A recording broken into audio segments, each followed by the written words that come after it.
Good morning and welcome to the 10th meeting in 2026 of the Finance and Public Administration Committee. We have apologies this morning from Patrick Harvey. The first item on our agenda today is an evidence session on the Scottish Spending Review 2026 and Infrastructure Delivery Pipeline 2026. We are joined by Shona Robeson MSP, Cabinet Secretary for Finance and Local Government. The Cabinet Secretary is accompanied by the following Scottish Government officials: Richard McCallum, Director of Public Spending, and Cathy Sumner, Head of Public Spending Team.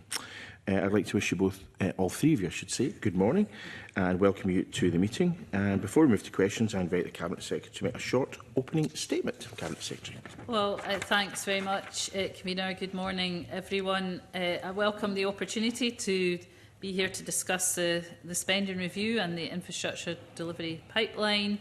Very grateful for the committee's engagement on these publications so far as part of the budget scrutiny process, recognising that alongside the 26-27 budget that was brought forward on the 13th of January, there were a range of other important fiscal publications. The Scottish Spending Review outlines resource spending plans to 28-29 and capital plans to 29-30. It's the first combined resource and capital spending review since 2011. The infrastructure delivery pipeline sets out the projects and programmes that will be supported through these spending decisions, providing a clear view of the investments that will underpin long-term resilience and economic growth. And I hope the UK Government continues to commit to regular spending reviews so that future Scottish governments can also bring forward multi-year plans. We, of course, face an extremely challenging fiscal landscape. At the time of publication, our resource block grant was forecast to increase by an average of only 0.5% per year in real terms, where our capital block grant was forecast to fall by 0.3% in real terms over the spending review period. Current events in the Middle East may have a significant impact on prices and the economy. The OBR forecast last week did not reflect this, but there are real risks for inflation and growth, which could of course affect public sector costs and funding in Scotland. And as I've said here before, we have very limited levers for managing budget volatility, and this underlines the need for greater fiscal flexibilities, which I'm keen is pursued as part of the next fiscal framework review. We have nonetheless developed multi-year plans based firmly on our core priorities: eradicating child poverty, growing the economy, tackling climate change and ensuring sustainable high-quality public services. In preparing this spending review, we've considered the views of external commentators and stakeholders, including those of the committee, and we've aligned our spending review with that of the UK Government, clearly outlined how our spending supports our priorities and integrated public service reform. I know the committee will want to discuss the level of detail provided in the spending review, and we carefully considered the merits of providing more granular plans. And while I appreciate the view that levels 3 or 4 figures across all portfolios could further support multi-year planning, we have to balance this with the flexibility required to respond to volatility over a multi-year period. And for this reason, while we've provided more detailed plans in the largest spending areas, most portfolio budgets are published at level 2. I would also note that this goes further than the UK spending review, which provided plans at departmental level. For the first time, the spending review includes detailed portfolio efficiency and reform plans, setting out how portfolios will deliver around £1.5 billion of cumulative savings over the period through reform, productivity and efficiency, while protecting frontline services. And these plans provide a clear portfolio-by-portfolio account of the actions being taken to deliver the ambitions of the Fiscal Sustainability Delivery Plan and the Public Service Reform Strategy that represent a step change in transparency. The increased level of detail has been welcomed by the Scottish Fiscal Commission, the Institute for Fiscal Studies and other stakeholders who have recognised the clearer articulation of how savings will be achieved. We'll build on this work, focused on delivery, monitoring and assurance, and will report publicly on progress as plans mature to ensure they remain credible, achievable and aligned with our wider reform agenda. The infrastructure delivery pipeline builds on our strong track record of delivery and sets out over £11 billion of investment that will drive Scotland's growth and development.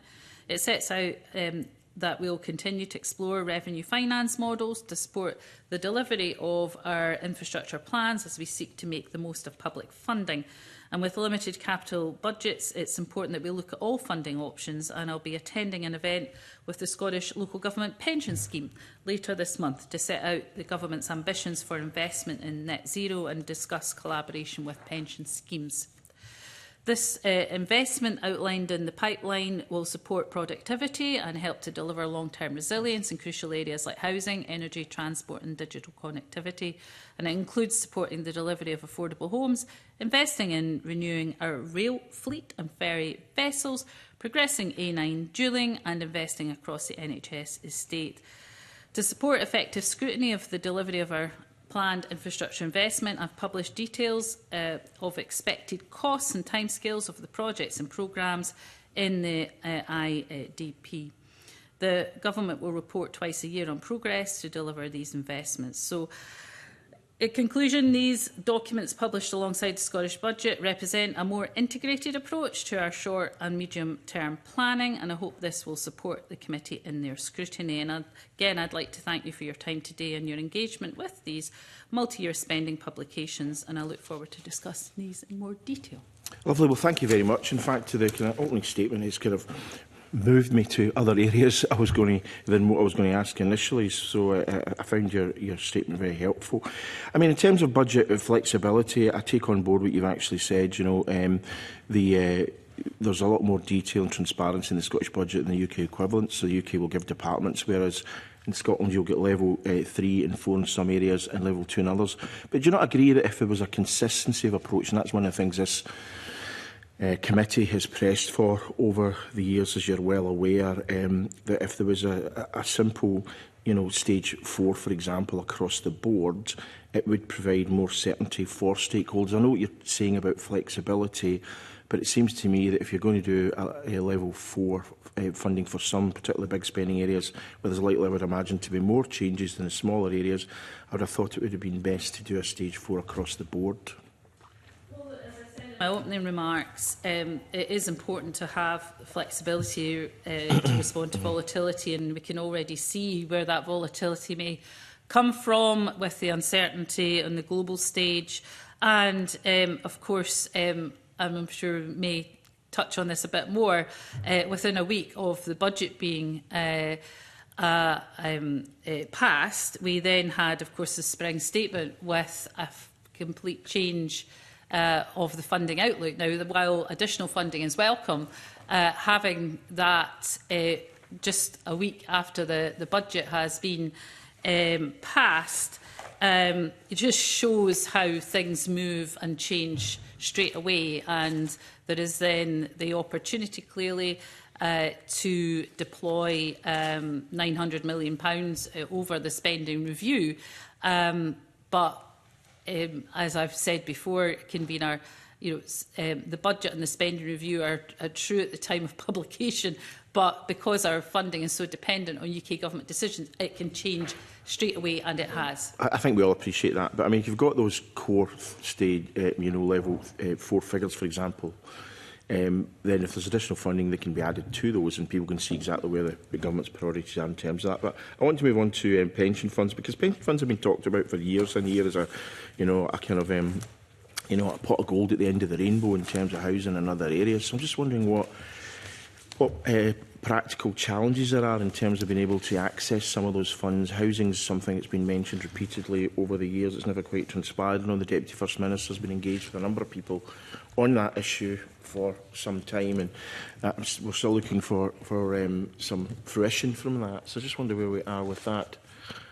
So we are keen to try to work with those overseeing the local government pensions, which of course are not the Scottish Government, but to try and align priorities and have an explicit aim of the pension schemes to invest in Scottish infrastructure.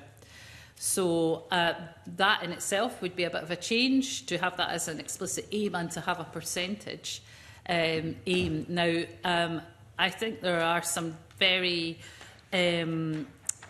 good signals coming, and the event that I'll be attending later this month, I think will show that we're trying to align and increase collaboration across the pension schemes. The Scottish National Investment Bank obviously has an important role here, and engaging with those stakeholders to try and progress collaboration opportunities is important. I should also say that we have had some co-investment already. So the Strathclyde Pension Fund has already co-invested with SNIB. SNIB previously invested, I think, 60 million alongside pension funds, including 45 million from the Strathclyde Pension Fund in mid-market rent, which obviously is very important in delivering more in that space. I think SNIB has also partnered again with the same Strathclyde Pension Fund, investing £20 million alongside Strathclyde. It's £25 million to launch a £67 million venture fund managed by Par Equity to support innovative technology companies with high growth potential here in Scotland. So we're not there. There is a history here.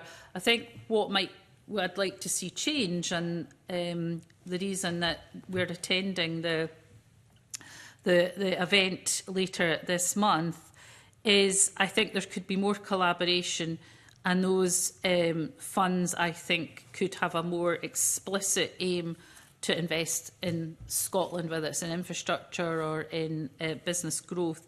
So we'll see what comes out of the event. Yeah, so toes have been dipped in the water, but the scale needs to be increased significantly if that's possible. I mean, you also talked about mutual investment model, without naming that specifically. That was rejected for the A9.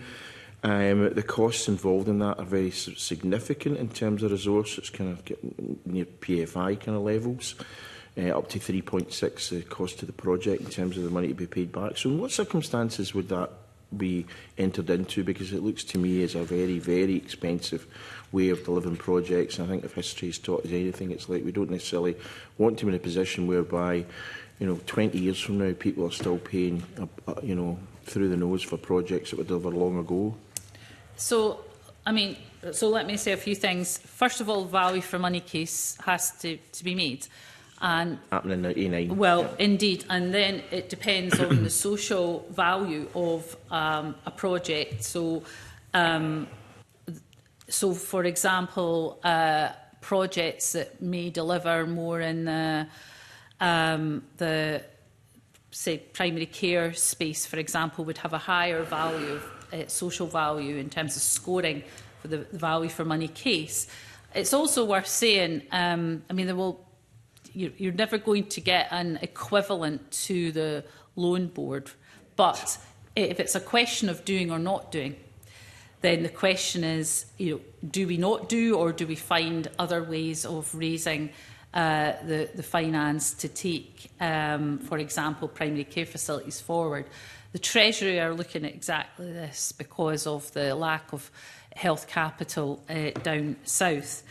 It's also important to say that compared to the initial old school PFI projects, a model like the mutual investment model is a huge improvement, and the Welsh Government have utilised it for a number of projects and have managed to extract a lot of social value and social gain out of those projects. So they are a lot better than the PFI projects of the past. But it is still a more expensive way to borrow. Yeah. The judgment the Scottish Government will have to make is, if you look at the importance of the primary care facilities, the hubs, in delivering a new model for health, it's hard to see how you could do that without that primary care investment. And unless there's going to be a change of direction in terms of the decline of health capital availability, then the question will be, if we can only do it through this mechanism, that will be a decision that will need to be made by a future Scottish Government. It's also important to say, that the models, we're trying to get intelligence from Treasury around the models that they may use, because there may be economies of scale around trying to extract best value from that. So those are the areas we're looking. We're also looking, I should say, in addition to the two priority areas for this would be primary care and also further education. Again, we've used revenue finance models for colleges previously, so it's not a new thing. And again, those are the two areas of priority that we would look at that currently would struggle through the CDEL outlook that is there. 9 to 3.6 times the cost is still better than 5.5 times the cost for the Ayrshire Schools programme in my area, or the 15 times higher in the Edinburgh Royal Infirmary. But it's still a lot of money at a time when resources themselves are not exactly abundant that would have to contribute towards that. So I do have concerns about that. But moving on, one of the things that the Scottish Funding Council said was, and I quote, having a radical review of roles and responsibilities, almost putting finance to one side, could be beneficial.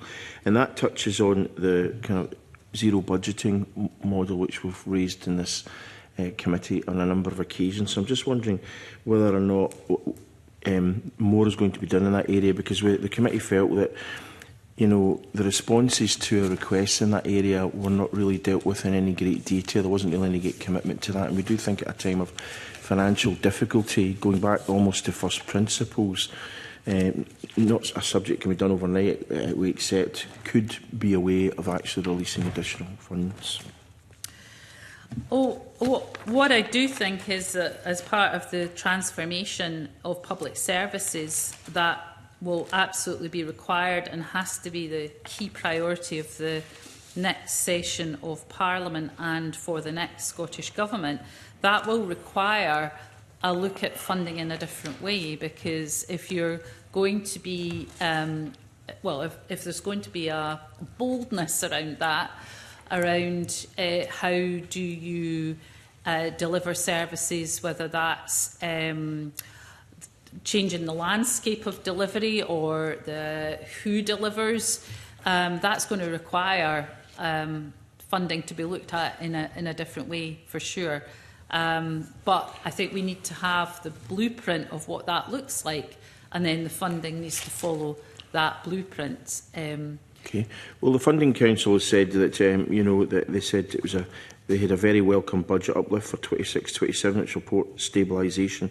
But COSA went on to say we need to have a radical review of what we're all delivering and what Scotland wants to deliver. Well, so in a good example, I think, is the post-16 education space. So at the moment, you have the senior phase of school, you have colleges, you have universities, particularly through the flexible arrangements of access to university, quite often targeting the same young people to try to persuade them either to complete the senior phase of school, or to go to college, or indeed to embark on university. I think there's been a lot of work done with the Withers Review around how do we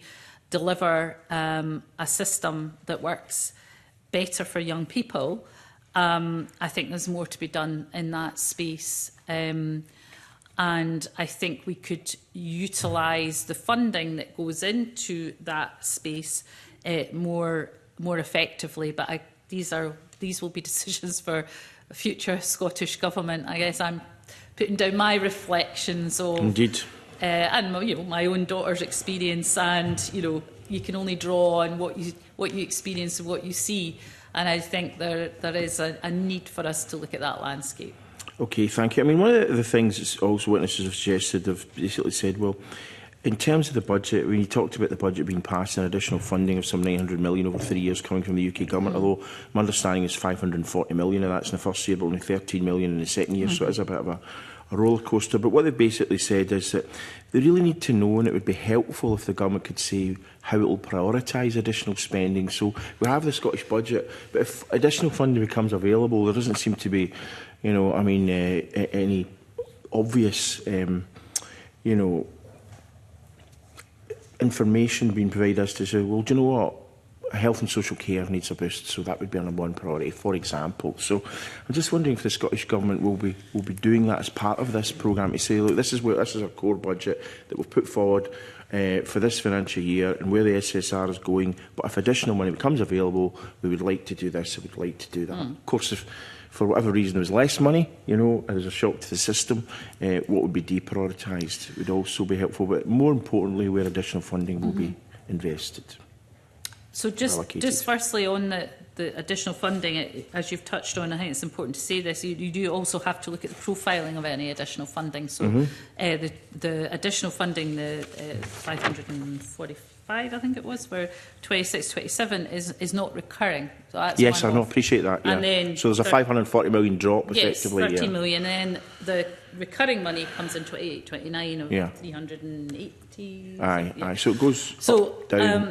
So you've got to take that into account in terms of what we do. So we're trying to utilise that funding in 26-27 for frontline services, and then it goes off a cliff would not be a wise thing to do.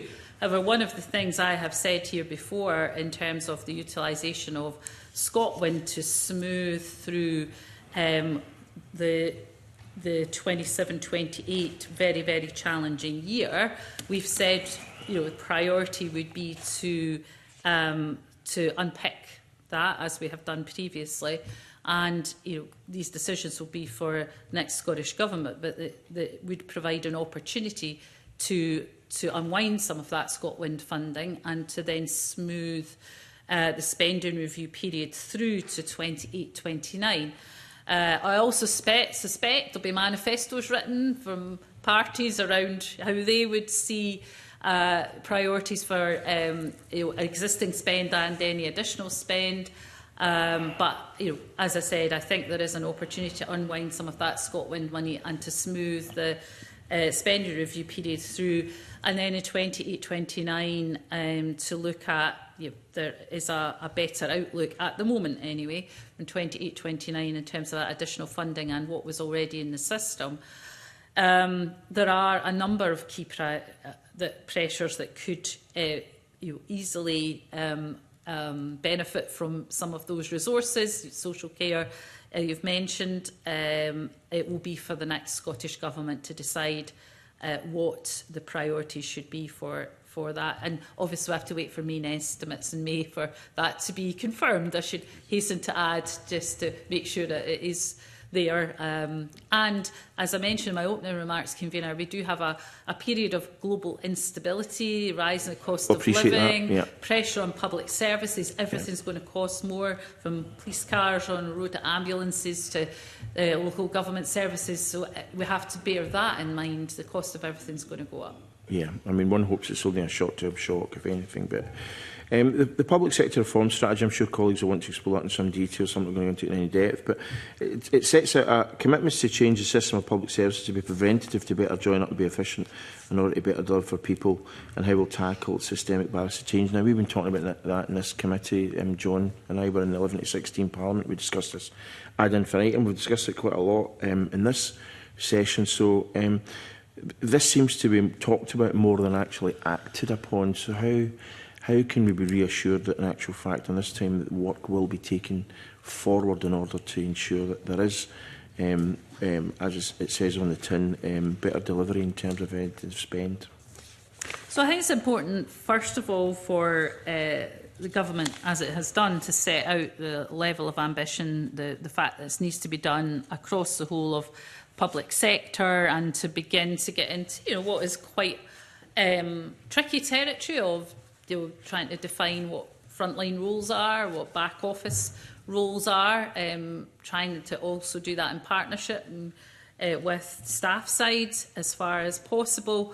And then it's a case of how bold is next Scottish Government going to be around what actually will change in terms of the delivery landscape. My sense is that there will be a boldness there, and that we need to look at, for a country of our size, what does the landscape look like. And I don't just mean, how many of the 133 public bodies should exist or not exist. I mean beyond that, even in terms of who does what where, what is the opportunity to deliver services in a more integrated, joined-up way. We know that supporting families early saves money, and there's great examples of that already happening. Family-less partnerships, yeah. Yeah, but we need to see more of that. So I think we've laid the groundwork for what can be a really bold opportunity in the next Parliament. I guess there is a question for Parliament around, do these issues become issues of broad consensus, or do they become issues of division? Because I still hear in the chamber quite often people still saying that it wasn't right to bring police into a single service or fire into a single service. I'm a very strong proponent of both of those, incidentally. I think you just need to look at the... Me too, I think so. The huge delivery savings of tackling things like serious and organised crime, for one. Yeah, more efficient, more effective. Well, all of that, but there are still those who say that that was the wrong way to go. So trying to... I think it will be important if there's going to be, and I think there should be, a real boldness around change, then hopefully not every change is going to be resisted in every detail at every stage through Parliament. I think, but luck favours the brave.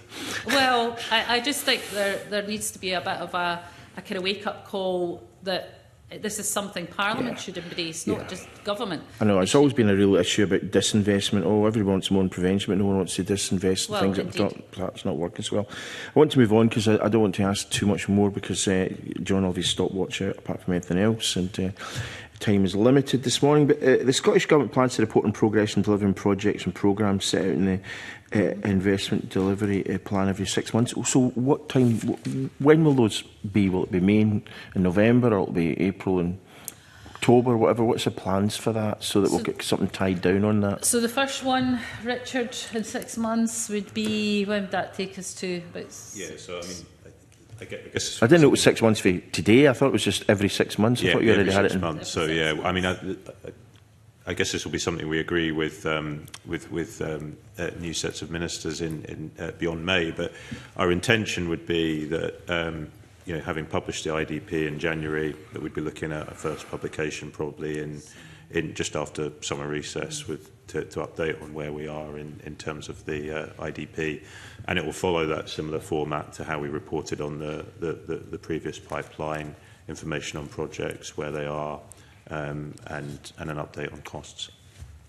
Now, in terms of the IDP, there's been concerns about the cost timelines, potential overruns for the projects, and the split between delivery and development costs, about what exactly will be delivered and by when. Now, I think cost is a difficult one, because unless you've got a tender out and it's been signed and delivered, costs, if you put a hard and fast cost on something, you could be in a position whereby that is the minimum by which tenders go in at, so I can appreciate that sometimes that can prove difficulty.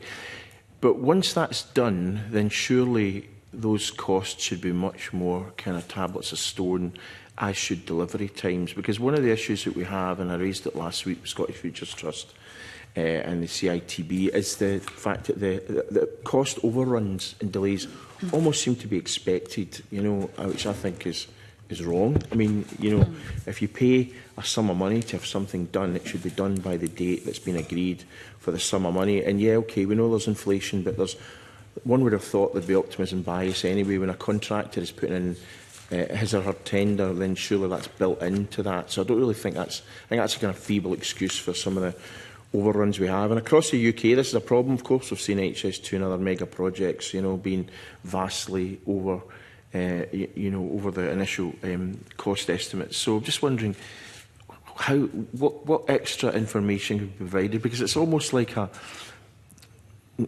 to some extent, the two, Appendix B, for example, is more of a wish list than a detailed list of projects, I feel, and that creates uncertainty itself. And CITB said to us that, that most construction companies are very small. They want certainty in terms of what's coming in the pipe, in the door over the next 6 months, the next couple of years. And so it would help if there was much more detail on some of these projects. And if it can't be specific on costs, it should at least be specific, surely, on timescale. So let me firstly say that information on expected costs and timeframes for those projects that you're referring to will be included in the future infrastructure pipelines once the business cases have been completed and approved. We've tried to disaggregate into those that have and off they go and those that are still being completed. Your point about construction inflation, optimum bias. So what should happen is obviously the Scottish Public Finance Manual requires that business cases must be developed following the guidance set out in the Green Book. So the Green Book requires that explicit adjustments are made for optimum bias. I think what we have seen, though, probably in the COVID period and since, is construction inflation still running at a level that is extremely high, unlikely to fall back to pre-COVID levels anytime soon. And then we have the current global situation, which will, without doubt, not help to create an environment of stable costs. You're going to have a shortage of materials. They're already talking about that, and that drives costs up. So yes, and the theory is absolutely that all of these things should be nailed down, that optimum bias should be built in, and the contracts should be well managed. I guess what none of that can foresee is events that create shortage of materials. I fully appreciate that. One of the things though that I mentioned with SFC and others is the GDP deflator is a ludicrous, way to assess capital costs, given it bears no relation to the actual real costs. And talking about modest declines in capital, it's actually a lot greater than that when you look at what can actually be delivered on the ground. So I think a realistic measure of that's important. But I think of great frustration to many members across the Parliament is the cost of procurement and the bureaucracy, and the seeming vast cost of pre-work, of the work that takes place. The fees, the consultancies, and all that kind of stuff. I think Donald Cameron, the Lord Cameron, I remember him raising, and I mentioned this last week, a couple of years ago, some £18 million in cost at that point in consultancy fees. For the rest, be thankful. For God's sake, it's a road that's exposed to a lot of landslides. Why does it cost 18 million for consultants to work out a way of sorting that out? People, ordinary people, lay people cannot comprehend why such fees are so vast. And that's money that's detracting from the delivery of projects quite clearly. And of course it means that it just seems to lead to me to dithering, delay, something which might be done this year or next year gets done in 3 years or 5 years. So what can be done to improve that kind of, to de-bureaucratise, shall we say, the delivery of these projects? Because it looks to me like a kind of drip and roast for consultants, a lot of these projects. So I think the creation of frameworks and programmes of work can help. So now that won't be able to be done in all areas, because you will maybe have some standalone projects that are standalone projects. They don't form part of a programme. But if you think about housing investment, for example, or primary care investment, where you have a programme where there's certainty and there's going to be a pipeline, you can then bring down consultancy costs. You can do it once, and you can have a framework that then doesn't have to be constantly revisited. So I think where you have a line of sight of big investments, it could lend itself to doing that in a bit of a different way. Where you have standalone projects,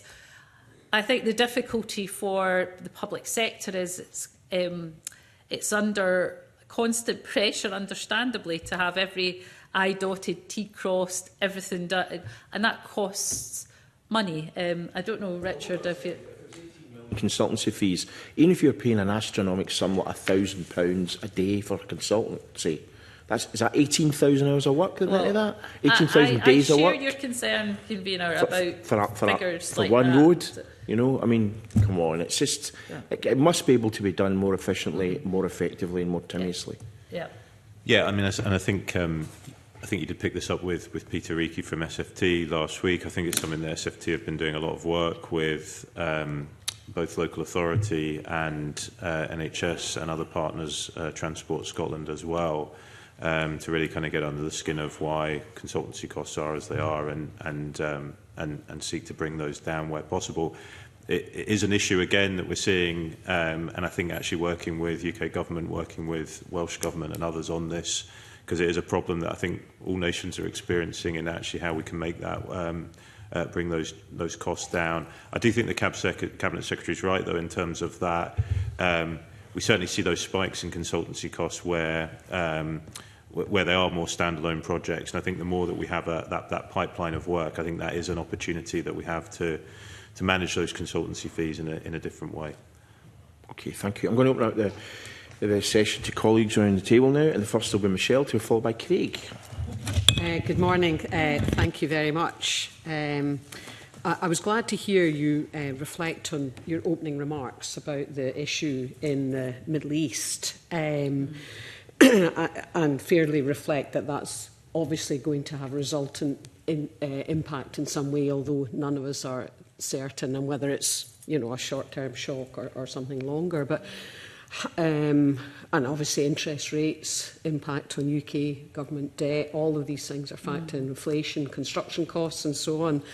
But reflecting that, have you started to do any kind of scenario planning, particularly on infrastructure and build projects to, you know, consider some of these implications? Yeah, I mean, we have a risk register, and clearly what is the global situation is a key risk, and the monitoring of that, of impact on interest rates, on inflation, on materials, on all of that will be monitored, and we are, you know, obviously concerned. We don't know how long the actual conflict will go on for, but then there'll be a tail of impact well beyond the cessation of the conflict.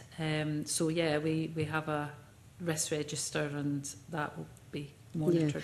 Yeah. And I can see how it would be on the risk register, but in terms of any actual plans themselves, I mean, I'm sympathetic to what you're able to put in SSR and what you're not, because the only thing we can be certain about is it's going to be wrong. That's just the way it is, you know.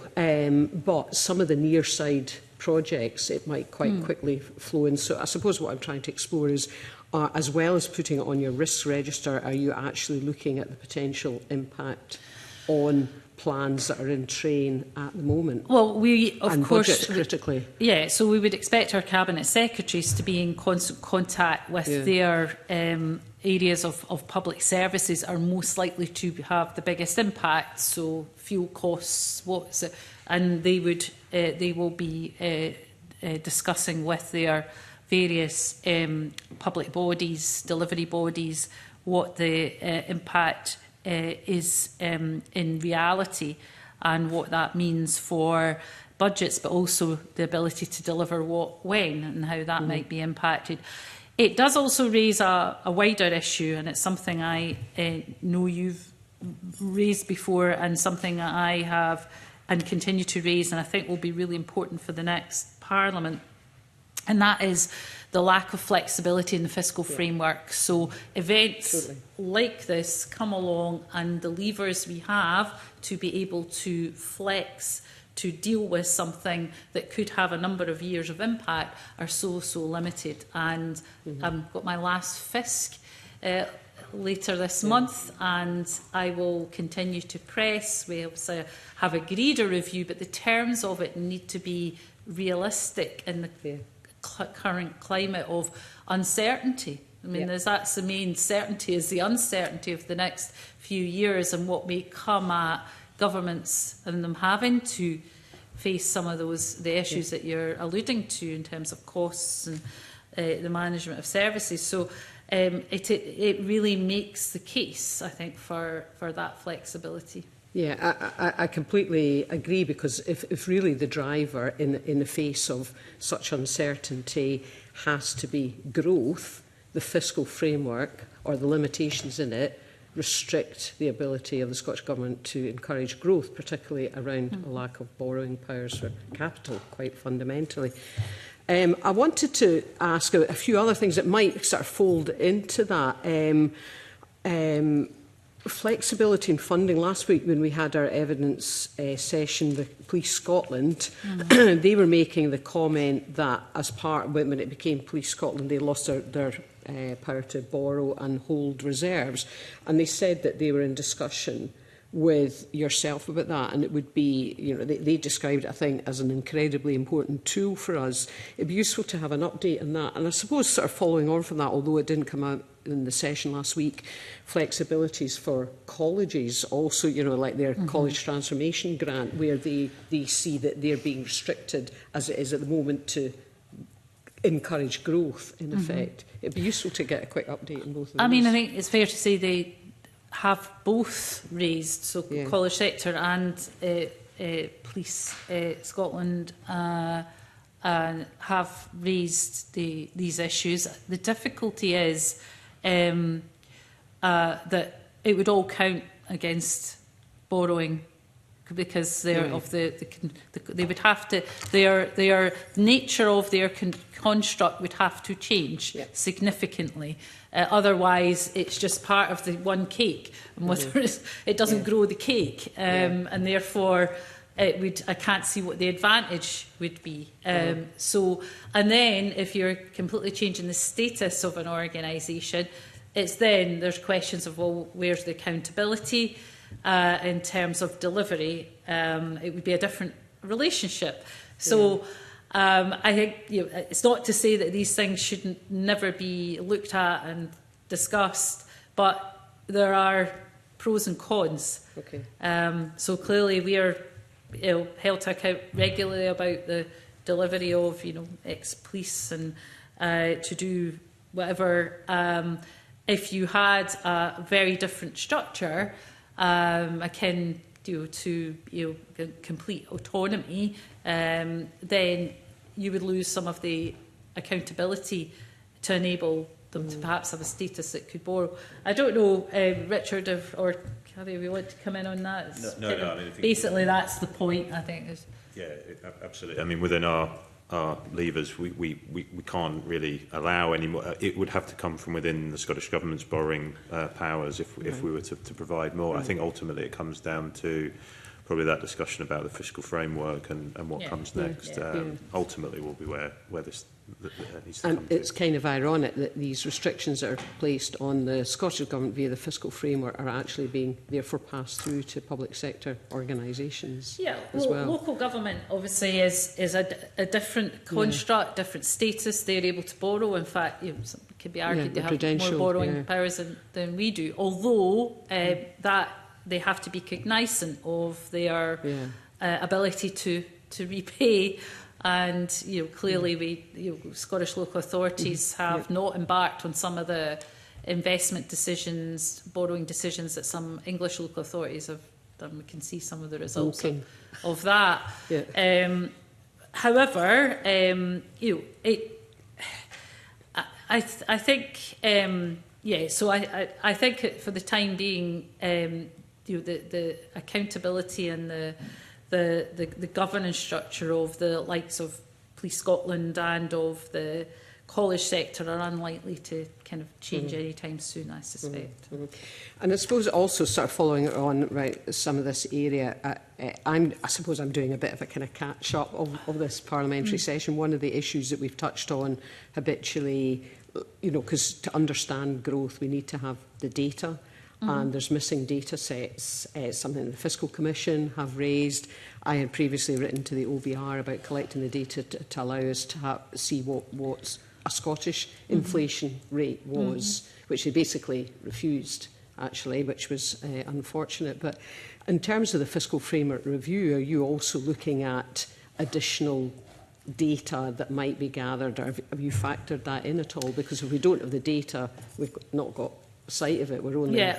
We're not really at that stage yet in terms of what the first thing we need to do is to agree the terms of reference, right, of what and then everything follows from that in terms of whether the data sets are there in terms of a new fiscal framework environment. Clearly, if it's more ambitious and there's more, if it's quite a radical review and there's more flexibilities and more levers, clearly you would want data sets that are in line with that, but we're at the foothills of that at the moment. Okay.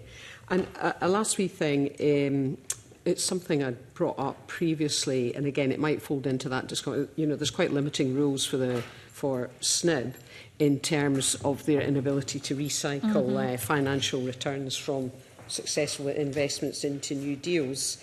And in the Economy Committee, we've already written to Treasury, got quite a, in fact, a perfunctory response, so we've had to write back again. But that's another example where trying to find ways that stop inhibiting the ability to generate growth in the economy. It's not something to do with the fiscal, and then it's not even your portfolio, but I just wonder... No, I'm not unsympathetic, and we have given SNIB some additional flexibility. Yeah. That was, you changed some of the Scottish Government rules. I think we should be open to more of that, to be honest. I think we, in the light of the experience of the operation of organisations but like SNIB, I think giving them more flexibility within reason is not an unreasonable ask. Okay. Thanks, Convener. Thank you very much. Craig, followed by John. Thank you, Convener. Good morning, Cabinet Secretary. I want to just look at the Scottish Government's decision to go down the route of issuing bonds as a means of raising resource for capital expenditure. What assessment has the Government made in terms of value for money for taxpayers by starting a new programme of issuing bonds rather than going down the traditional route of utilising the National Loans Fund?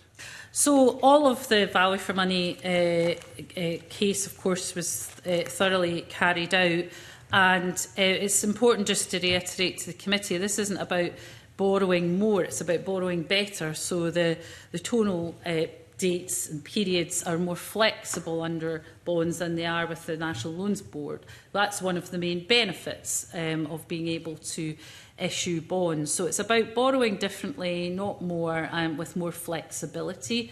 But let me reassure you, all of the value for money testing has been done on the programme. We wouldn't have proceeded to this stage if that was not the case. So let me reassure you on that. Okay, because some media have estimated that projected it could cost £100 million more over 10 years to go down this route potentially than borrowing through the UK government. So what assessment have you made in terms of market testing for those potential investors as to what kind of rates of interest and return they might be all of that market expecting? testing will continue because we need to make sure at the launch of bonds that that it is the right time to do it, and given the global situation, all of that needs to be taken into account in terms of the markets, interest rates. But you also then have to offset the benefits and cost benefit of more flexible repayment periods, and all of that will need to be looked at in the round before the next stage. I don't know, Cathy or Richard, do you want to come in? No, I think you're probably... I mean, if it's helpful, we will keep Parliament updated, obviously.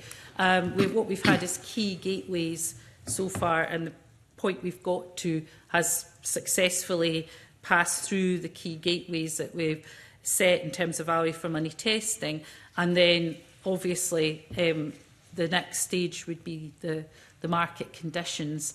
We would so all of that, to reassure you, will be looked at, and we'll keep Parliament fully updated on next steps. And do you have an anticipation? Yeah. Do you have an anticipation in terms of when the first bond potentially might be issued? Well, it would be in the next parliamentary session. And again, it would depend on market conditions But it will be in the next parliamentary session. Fine. And in terms of what you've committed so far to the programme, do you know how much has been spent so far in preparatory work? I have had that.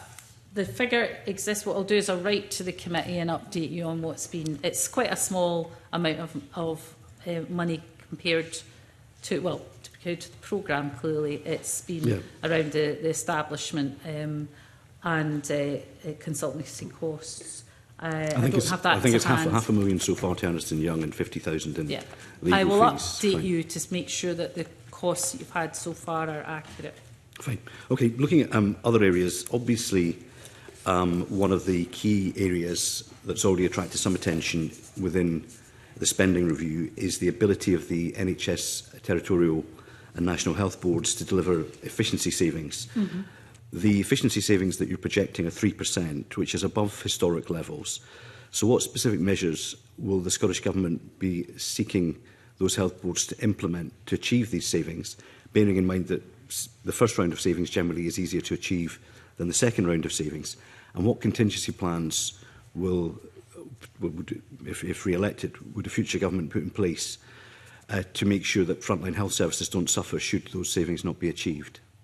Yeah, I think the first thing I would say is that we have the health service boards have a good track record of delivering on efficiency savings, and our commitment, obviously, to pass on. Well, we've passed on all consequentials in full.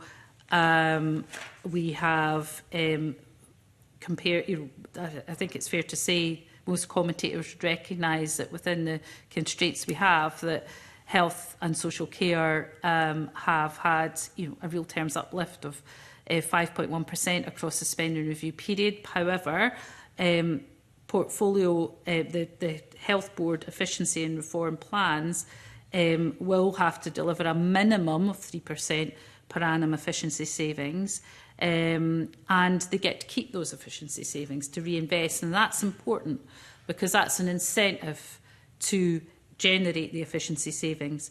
I should say that's not unique to just the NHS in Scotland. We're seeing challenges of that nature in terms of efficiency savings in health services elsewhere in these islands. I think it's about 4.5% NHS England is required to make savings of. And what we need to see, to be blunt, is a transformation of service delivery, and efficiency savings need to drive that. Now, what the structure of health board delivery looks like is a matter for the next government, but without doubt there will be changes in the delivery landscape. And then there's a question of how much of the balance of care through the shift into more being done in primary care, absolutely fundamental to the population health framework. The efficiencies in the system have to drive that change as well. I'm not saying it's easy, and health boards will be challenged, monitored around how they deliver. They also have to prioritise funding to frontline, which means they need to look at some of their back office functions. We have back office functions in every one of our 22 health boards, whether it's the territorial boards or the special boards. That needs to change. So it does sound like you're outsourcing the difficult decisions to them, though. Well, not at all, because we have a lot of support within Scottish Government that supports boards in their delivery. So there are weekly meetings around performance, as you can imagine, around the reduction of waiting lists and improvement in performance. We also have financial oversight and rigour and challenge and support to every one of the health boards. But change will have to happen. There's a lot of work going on around subnational planning, so what can be done where, particularly around planned care, where we need to make sure that that is being delivered in the right places for those procedures that people might have, once or twice in their lifetime, and all of that. So that work is all part of the requirement for boards to ensure that every single pound is spent in the most effective and efficient way. Obviously, the budget and spending review foretells a story where there's going to be a significant shift in resources away from health boards towards, from hospitals more generally, towards community-based initiatives. Do you as yet have an outline as to how, or a breakdown, as to how these other health and social care services will be financed?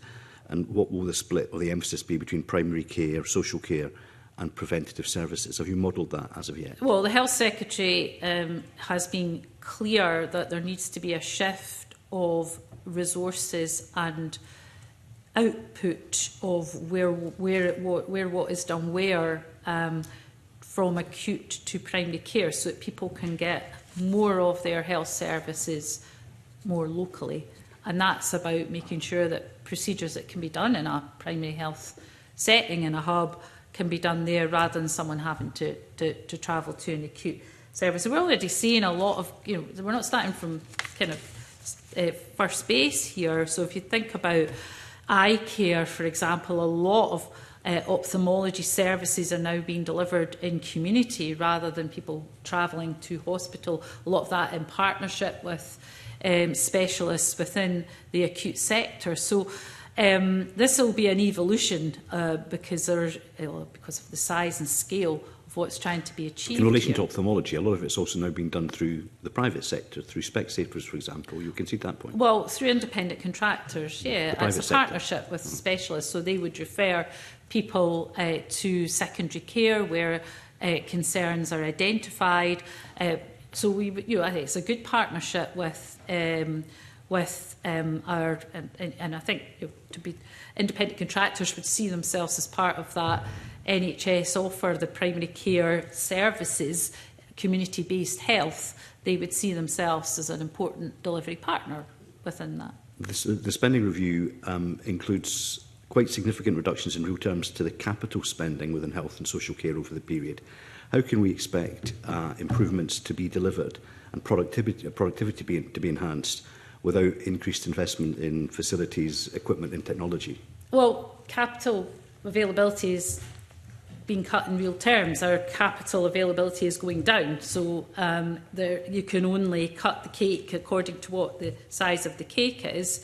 And actually, health capital, in terms of the consequentials from the UK government, was tiny, I think, from recollection. So one of the reasons we're looking at revenue-based finance for primary care facilities is because of that. UK government is having to do exactly the same.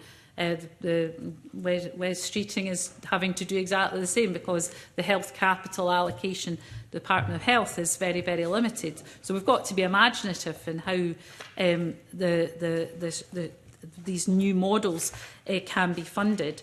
And we have had a huge amount of competing demands for the capital availability. I mean, sometimes when I'm here, I'm asked about roads. Other times, I'm asked about, local government capital. Other times, I'm asked about housing. So we've had to ensure that we can provide what we can provide. Obviously, the ongoing maintenance of the health estate has been a priority, and capital availability that we have is by and large being spent in those areas, which is why we need to look at a revenue-based finance model for a new generation of primary care facilities, and that's exactly what's going to be happening within NHS England as well. Thanks. Just two final questions in relation to priorities. Growing the economy, the Scottish Government says, is one of its priorities, and yet funding for enterprise agencies is cut in real terms over the spending review period. How can that be a priority when the engine of that potential growth has been cut? Well, the enterprise agencies are very important, but the investment in economic growth that the Scottish Government is making goes well beyond the enterprise agencies. So we've got £900 million of capital investment in local and regional economies, £480 million in key growth sectors through the enterprise agencies, so targeting key growth sectors through those agencies. We've got the investment in £4.9 billion in housing as an investment in the economy, and the infrastructure investment pipeline generally, that £11 billion is absolutely an investment in the economy. So targeting key sectors, making sure the money is offshore wind, another major investment area. So trying to make sure that the money is spent as smartly as possible. The investment in SNIB, likewise through the use of FTs, again making sure though that their investments are all facing in the area of high growth and housing opportunities. Just to check for a moment, in relation to offshore wind, the budget in the ABR 25-26 was 137 million. By 28-29, it's cut to 61.7 million. That reflects though the pace of investments that are able to be made. So we have had a commitment of £500 million over the 5 years. So that is not going to be equal each year, but the £500 million over the 5 years is what will be invested, but it won't be an even split each year. Now we need to see obviously the growth. We want to see the growth of that sector, but it's not been consistent. But I don't think anyone can criticise the Scottish Government for not investing in offshore wind. We have, and we will continue to do so.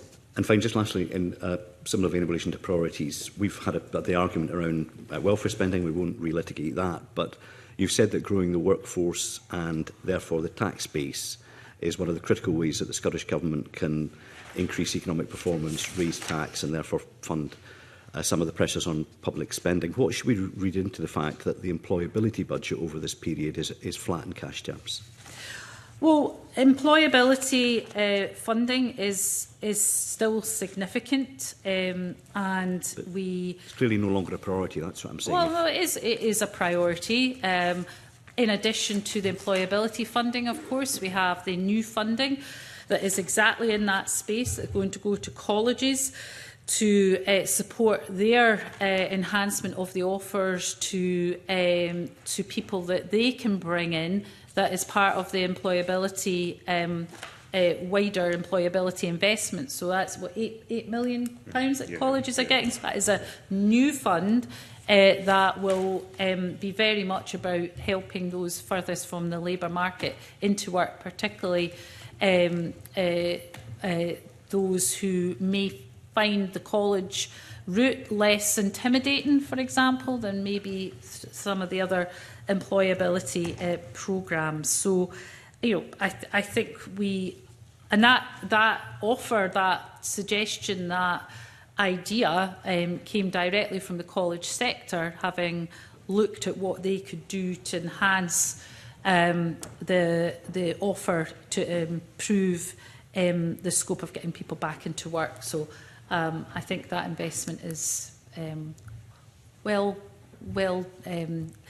it's a good investment, and I'm looking forward to seeing how it develops over the next few years. Thank you. John, to be followed by Liz. Thanks, Convener. Yep. We've touched on a few issues already. Public sector pay going ahead.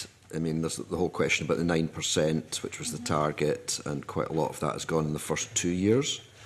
Can you say what your expectations are around that? So, I think the good thing is we have 2-year deals in most sectors. That brings efficiency, effectiveness, time for discussions about things other than pay. So those deals, I think, are very important to bringing some stability to our public services and not having to be constantly in negotiation around pay. As for the 27-28 third year, what I've said is that should form part of the budget for 27-28, and we obviously need to see where inflation goes. It was going down. We now have a question mark because of the global situation around whether inflation will continue to reduce or not, and that clearly drives the pay position and pay bargaining. So I think my overall comment would be that it will pay for 27-28 will need to be extremely modest indeed, given the financial pressures for that year in particular. Again, it may be that there could be multi-year deals done that come off of the back of the 2 years already agreed. I think the more multi-year pay deals we can get into, the better. So just remove some of that uncertainty for our service delivery partners. Well, presumably if inflation looks like being unpredictable, the trade unions and others will not be keen on multi-year settlements because they won't know. But they see the benefits of them as well, because they spend an inordinate amount of time in negotiations too, and they can secure things beyond pay as part of multi-year deals, because they quite often include other areas of transformation, of reform. So I think they can be a mutually beneficial tool. There is inextricably a link between headcount and pay. I've said that before. It's not, it's just a fact. So that has to be borne in mind, and I think the unions are well aware of that. Yeah, and that kind of takes me on to another question, which would be, can we expect to see efficiency savings kind of evenly across the board? Because, we've got a rising elderly population, so the whole social care side, we actually need more people in that rather than less. And the police and the fire had a major reform, which again I've supported. I think that's been good. But their argument might be, well, they've had a major reform. Is it not up to other sectors now to have major reforms? Oh, well? It is the argument, absolutely. Every organisation still has areas that they can continue to transform, but I want to put on record and recognise the work that police and fire have already done. It's a bit of a standout transformation, really, and it was very ambitious. Will it be the same everywhere? No, it can't be, because there will still be areas. You've touched on one, the demographic challenges of social care.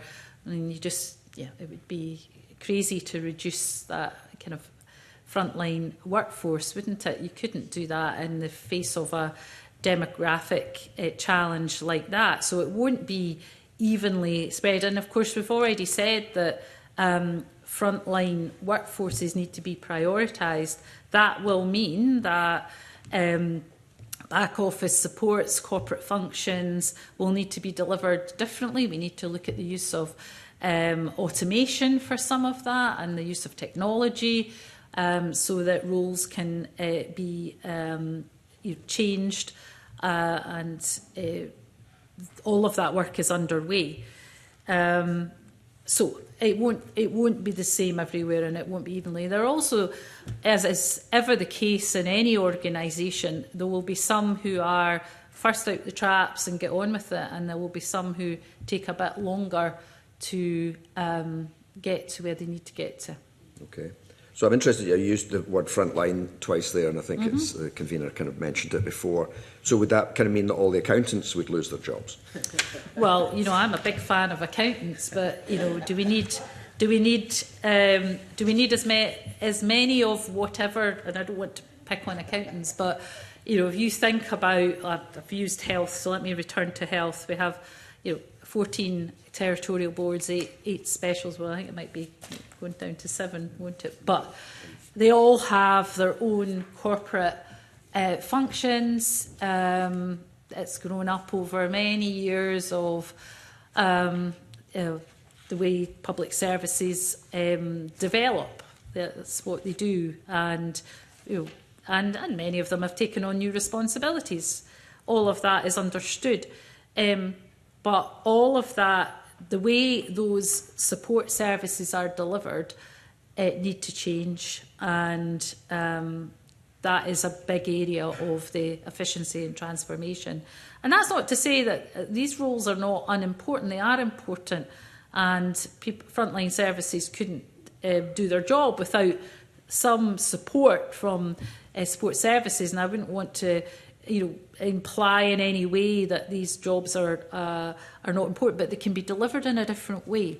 And we can use technology to support the delivery of those functions in a way that we can now, that perhaps 10 years ago would have been more challenging. And we need to harness that. It's been done in many other sectors, so we need to harness that. Okay. And yet the committee, and I'm not quite as committed to this as the rest of the committee, is very keen on zero-based budgeting. But, that is quite a resource-intensive process, as I understand it. And you do need, use accountants, but you need people, if you're going to strip everything right back and kind of look at everything again, that is a costly process. That takes resources, does it not? Well, it consumes most of the civil service in the Scottish Government for large parts of the year, because of the need to open up the bonnet and look at everything underneath and what's working and what's not and what needs to change and what we can afford. So that happens on an ongoing basis. We have had budget tagging as an exercise that has been relatively new, that is able to track spend in relation to the kind of key priorities, to be able to do that a bit more effectively. So whether or not you're doing zero-based budgeting or you're doing the kind of routine budgetary processes, we do every time open the bonnet and unpack what's there and challenge it. I sat in meetings going through lines of what actually is that, and why has it been there for 10 years? And some of the answers are quite interesting sometimes. And presumably, some things it's easier to kind of. The problem I have with this zero-based budgeting is that we've got certain, especially major assets like the hospitals, which we are going to carry on with them, presumably. So there's no point in taking everything back to kind of zero, presumably. But there's some areas that maybe we can look at more than in others. So I think So we touched on this in the exchange I had with Craig Hoy around. So you're not going to take the 22.5 billion of health and social care and spend it on something else. However, what you spend that money on within the health and social care ambit, you could make pretty radical changes to. So I think for me that's probably a more productive conversation to be having, because Parliament would be up in arms, wouldn't it, if anybody was suggesting, and it wouldn't be realistic given the demographics and the demands on health and social care. But but turning the question on its head of how is that money spent within those services, I think is where I would focus my attention. Okay. And you've also been asked already about MIM, this idea of in revenue-based investment. I have to say, having come through, I was in Glasgow City Council when we did the schools PFI programme. It was presented as the only game in town. But I think when we look back on it, it's been incredibly expensive. But as you've made the point already, we did get the schools quicker. If we'd had to just do traditional funding, we'd have had to wait longer for the schools. So I accept that there's a challenge in that, but I just remain very sceptical that A, we're going to pay over the odds, and all of these things are just devices in a way to get round whatever the borrowing limits are. Now, we've got fixed borrowing limits. I don't understand why Westminster's looking at this when they can borrow as much as they want, effectively. So there were PFI deals that were absolutely dreadful for the public purse and should never have been agreed to. Let's just agree on that. And lessons have been learned, and I think the public sector has got much better at negotiating. It was not a good negotiator in some of these deals. So they're a better negotiator. I think we've learned from some of those negative experiences and costs, and some of the new revenue finance models are better value for the public purse, but also deliver better social benefits. So we've been speaking to Welsh Government on a regular basis around the mutual investment model. A lot of their mutual investment model actually was based on the NPD work that we did, so they were up looking at that. So whether it's NPD, MIM, if borrowing was not constrained, would you do it? Probably not. But the question then is, how do you pivot and save resources and have better outcomes for patients by building up primary care hubs if you don't have the capital to do it? You're then having to say, well, I can't put 4.1 billion into housing because I'm going to have to, so we've got a range of competing priorities, all of which are absolutely essential. But if we regard this as essential to delivering the population health framework, doing things differently, delivering things differently, there's got to be a capital investment to that, and there's just not the CDL availability at the moment. Anyway, I would like that to change, and we're all bang on to the UK government all the time about our capital limitations. But in the absence of any movement there, then the only way to do it is through revenue finance, but getting the best deal you can. And you can get better deals through economies of scale, through something like a primary care programme where you're extracting the best deal, and it still has to meet all the value for money tests. Otherwise, it wouldn't get off the first base. And I can assure you, they are very robust. Sometimes a little frustrating, but. Yes, and I know. I mean, at the time we did PFI, I mean, it's easy to look back now and say what a bad deal it was. But I mean, at the time, we thought we were getting a better deal. Glasgow followed Falkirk, so we tried to learn from Falkirk's mistakes. I'm not sure how some of these deals met the value for money tests that are in front of me now. Whether or not the rule books have changed since then, I don't know, because I wasn't around when those deals are being done. I don't know how they met the value for money test. I'd just be honest about it. I don't know. I mean, not spend too long on this, but I mean, the accounting rules have changed because PFI was a kind of device to get round the borrowing limits.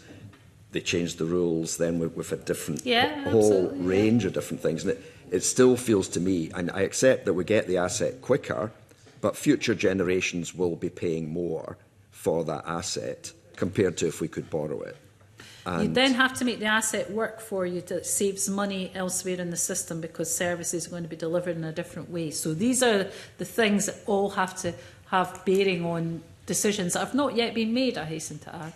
Okay. Thank you very much. Thanks, Convener. Well, as you recall, I was a councillor 6 years before you, and we opposed PFI/PPP from the start. There's none of this, we realised years later that it wasn't great. It was opposed absolutely from the start by ourselves and the Labour and Liberal Democrats initially, but certainly from the SNP throughout. That's just a historical fact. List to be followed by Michael. Cabinet Secretary, in response to the convener earlier, you said that you have a suspicion that the next Scottish Government will have to be bolder. What did you mean? I think there's an appetite to be bold. In what respect? I think there is a realisation that carrying on with the structures and the kind of landscape that we have is just not going to be sustainable or optimal. And I don't think this will be just a peculiarity to the SNP in terms of its outlook. I suspect we'll see manifestos coming from all of the parties that are in the transformation space. Now, they may look different, but I think there will be an appetite, which I think is a good thing, because then it should mean that the collective debates around these things in the next parliamentary session will not be as small when it comes to looking at, change, I think.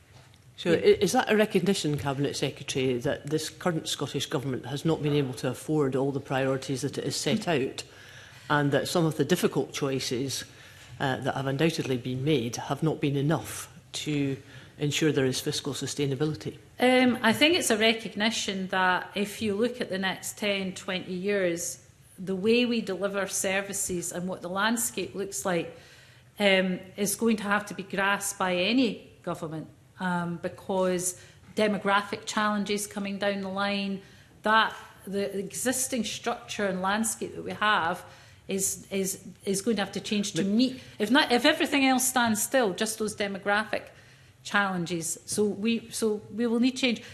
The only thing I would say though is, so when the Scottish Government brought forward the plans, and I don't want to open a particular can of worms that we'll debate for the next 2 hours, but we brought forward plans to do things differently through a national care service. And I think that, and I'm not saying those plans were perfect, but I think there was a knee-jerk reaction to them that went well beyond just the details of whether the plans were imperfect or not. I think we have got to a situation at the tail end of this Parliament where I just think the chance of change happening is very limited. What I am saying is I hope that the next Parliament, in its collective, not just in terms of the government, sees things a bit differently and doesn't try to stop things happening because it can. But the Scottish Fiscal Commission was warning about fiscal insustainability a long time ago. It's not just in recent years. And I think there is a reflection to be made by the current government that perhaps hasn't been bold enough in taking some more difficult decisions in order to ensure that our finances are in a better shape. Would you accept that? All governments could be bolder, but they've got to be able to get things through Parliament. And at the moment, I'm afraid to say that we could have brought forward 101 bold plans. How many of them would have actually got through Parliament? Question mark. I'll just leave that as a question mark. Very few, I suspect, because I just don't think there's the will to engage in boldness. All I'm saying, Liz, is I hope that changes, because I think there is an opportunity for that to change. I think we've laid the groundwork, incidentally, for it. So we've got the efficiency plans really laying out that transformation has to happen. That includes that includes a reduction in headcount. So there's a boldness. Even just saying that and setting it out is quite bold in itself, and has not been universally welcomed by everyone on the staff side by any manner of means. So, these plans have set out an intent that public sector has to change. What needs to come next is the detail of what does that look like in terms of the landscape, what does it look like in terms of different roles, and the way our public services look and feel. That's the next step, but the groundwork is there, and a lot of work has gone into that. Well, I think we probably could debate for another couple of hours. I'm not going to do that, because this leads into another question, which relates again to a comment that you made to the convener, who was asking you about the value you get for public money, or the social value that you get when you make your spending plans. Do you feel that the evidence behind the choices that you make is sufficiently in front of Parliament, and more importantly in front of the public, to recognise why specifically has the government chosen these priorities and maybe not selected other things that many people would like to do? Do you think that evidence is sufficiently strong? So you asked me this in the chamber, and I think at the time I get an answer. I think, well, to be fair, I think I said you made a reasonable point. I'll say it again. I think you make a reasonable point. Yes, but what's the answer, Cabinet Secretary? Well, I think the answer is that there is always more work that can be done to outline why. So if you look at child poverty, I think we've actually done quite a lot to outline why the investments that are being made in social security are important to meeting the statutory targets on child poverty. And the Child Poverty Delivery Plan is able to lay out the detail of that. So anyone can look at that and say, that's why the funding is going there, because you can see a trajectory towards hopefully meeting the statutory child poverty targets. Is that level of detail laid out everywhere? Probably not. And there's always scope for improvement of we're making this investment here because it is fundamental to economic growth in that region of Scotland, and here is the evidence of why we think that is the case. There's always more that could be set out to justify and explain, why we're making investments. I guess the major investment in housing that I've referred to a couple of times today, as again the articulation of that has been that a major investment to help tackle poverty, but also an economic investment, and looked at in the round that was one of those were the reasons that it was right to make that investment, that capital investment in housing. It has knock-on effects elsewhere. We've talked about one today in terms of health. So it is right that the government of the day should justify its decisions, for sure. And if there's more information that can be set out, then absolutely, I wouldn't, I wouldn't disagree with that. Yeah, I think when it comes to infrastructure, when it's really big projects that can make a substantial difference, though, to the lives of people in Scotland, and also, most importantly, stimulate economic growth. We're in a very difficult situation because we can't possibly do all the infrastructure changes that we would like. Indeed. And therefore, when you're talking about billions of pounds, it is absolutely vital that that evidence is put before the public, and particularly put before Parliament, to ascertain, right, this is where we're going to get both the social value and the value for money that you spoke about to the convener. And I'm just asking you if you accept that there is enough evidence to ensure that these decisions are backed up with the choices that have been made.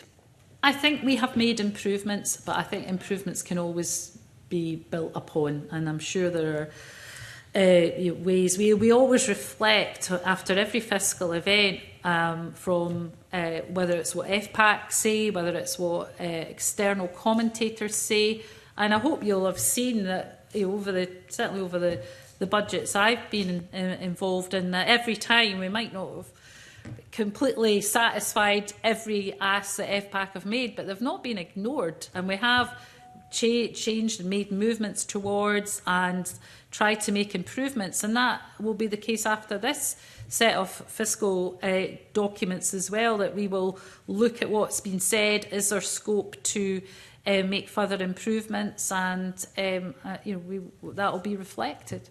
So you're leaving a note for your successor on these forms? Well, just maybe a small one. Michael? Thanks, Convener. Good morning, Cabinet Secretary. On post-spring statement, there's an additional £542 million of revenue for 26-27. Obviously, the capital, as you've set out already, is very, very much smaller in that regard. So will that additional money help to avoid an emergency budget? Because that's been predicted by both the Institute for Fiscal Studies and the Fraser of Allender Institute. I would imagine you would want to take some umbrage with their predictions, but will that money help to avoid that? Well, I don't think we wouldn't have had an emergency budget whether or not we had the spring statement changes, because we have set out our plans, we set out the efficiency savings, every Cabinet Secretary knows the envelopes that they're working towards.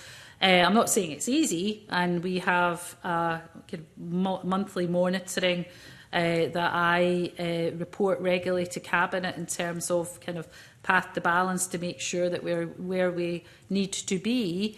The reason, and I think it's worth just recalling why we had emergency statements back in the past. We had emergency statements because we didn't find out the funding available to us under the previous government until nearly the end of the year. So when you got to the point at which those emergency statements happened, we didn't know how much money was coming. So you couldn't just, well, let's just see. You couldn't, because you'd be too far into the rest of the year. So now one of the good things, and I've said this and I'll say it again, that the UK Labour government did when it came into office was to have as much certainty at the start of the financial year, and that enables us to plan. So, that's a good thing. And So we have planned on the basis of what we know. So there's no requirement for emergency budgets. And unless something catastrophic happens and we have another global pandemic, or we have something that knocks every government's finances off course, but we're not predicting that. Yes, there will be impacts, but there'll be no requirement for any emergency budget. In terms of the spring statement resources, it'll be for the next government to set out how those are utilised, but it will help to potentially, if this is what the next government chooses to do, to unwind some of the ScotWind allocations. I'll maybe come back to that if that's okay. But I mean, you will have been concerned by the analysis of the Fraser Valdor Institute and the Institute for Fiscal Studies, and we regularly receive commentary and evidence from them. And, this committee takes their opinions very seriously, and I think rightly so. But they are identifying what they are calling heroic assumptions in terms of efficiency savings in parts of the public sector, real concerns about pay, which has obviously been outlined so far. I mean, what have you taken from their analysis as the Cabinet Secretary when you've looked at it and said, reflected on it? Well, look, I always reflect, as I said earlier on the commentary of whether it's this committee or external stakeholders. But I also look at the plans that we have set out. I said earlier on, the Health Board efficiency plans. The health boards have got a track record of delivering to that level for many years. And, of course, they get to reinvest those savings. So there is nothing within the plans that we have set out that suggests to me that we are not going to be able to deliver what needs to be delivered. Now, it's not a walk in the park. It will require change. It will require the efficiency plans, the headcount reductions to happen, and to happen in a managed way. And we are holding all parts of the public sector to account for all of that. So, you mentioned the ScotWind money, and so there was £50 million allocated from ScotWind in the coming year, 26-27. So it sounds like you would imagine that money would then be put back in. But I'm not going to be here, so it'll be for the next government to make those decisions. I hear that. But I wanted maybe just to get your observations around the use of ScotWind generally. It strikes me that this has been quite a useful thing for the Scottish Government, essentially having a second cash reserve. Because I suppose in getting your reflections on it, I wonder how replicable some of that is. Because it was essentially a windfall payment that created a situation where you had it was constrained by the politics, in essence. There's always pressure for you to run to the full extent of your actual reserve. Whereas because this second reserve has a different nominal purpose, it allows you to then draw it back and say there's an imperative to pay it back in.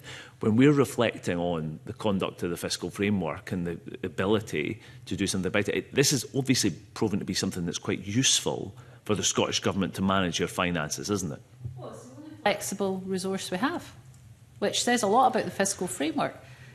So, and I think that makes the point that is why it's so important. So we've been able to utilise ScotWind. And yes, I was very clear about that I didn't want to have to deploy the ScotWind resources we had for 27-28, but in the absence of any other choice. But if there are now choices that can be made that unwinds that, then that flexible resource will have been extremely helpful to be able to smooth out the peaks and troughs of one budget to another. But I should say, though, that even leaving that aside, there have been the ScotWind allocations that have been made and are being made. Many of it is exactly for what it was intended for. So if you look at the funding that is going into just transition, to nature restoration, inter-island connectivity, heating buildings, woodland creation, offshore wind. Those are the types of investments that I think people would say that those are the right types of investments. But yeah, it is a flexible resource, and it should be. I think in arguing for fiscal flexibility through the framework, I think we could point to the importance of having that flexibility and the difference it's made. Okay, that's useful. On the Scottish Spending Review, what was the purpose that you sought out to achieve? What was the objective that you set for your government?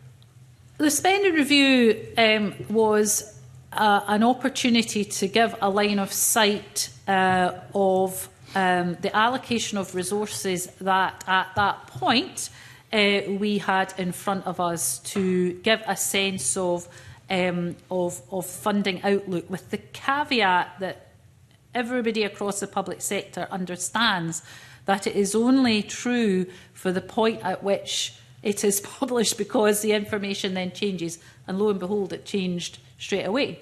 So, but it is an opportunity to give a sense of direction of travel, of outlook, but it will change and has changed already. Yeah, so more about then, you're stressing sight of projected figures rather than intent of government. Because I find a little bit of, if I can, Cabinet Secretary, I find that some of the language you're talking this morning about the need to have intent to change across, including the spending review period, you're looking for more boldness, and that's, at the end of your own term, when you're setting out that is for future governments.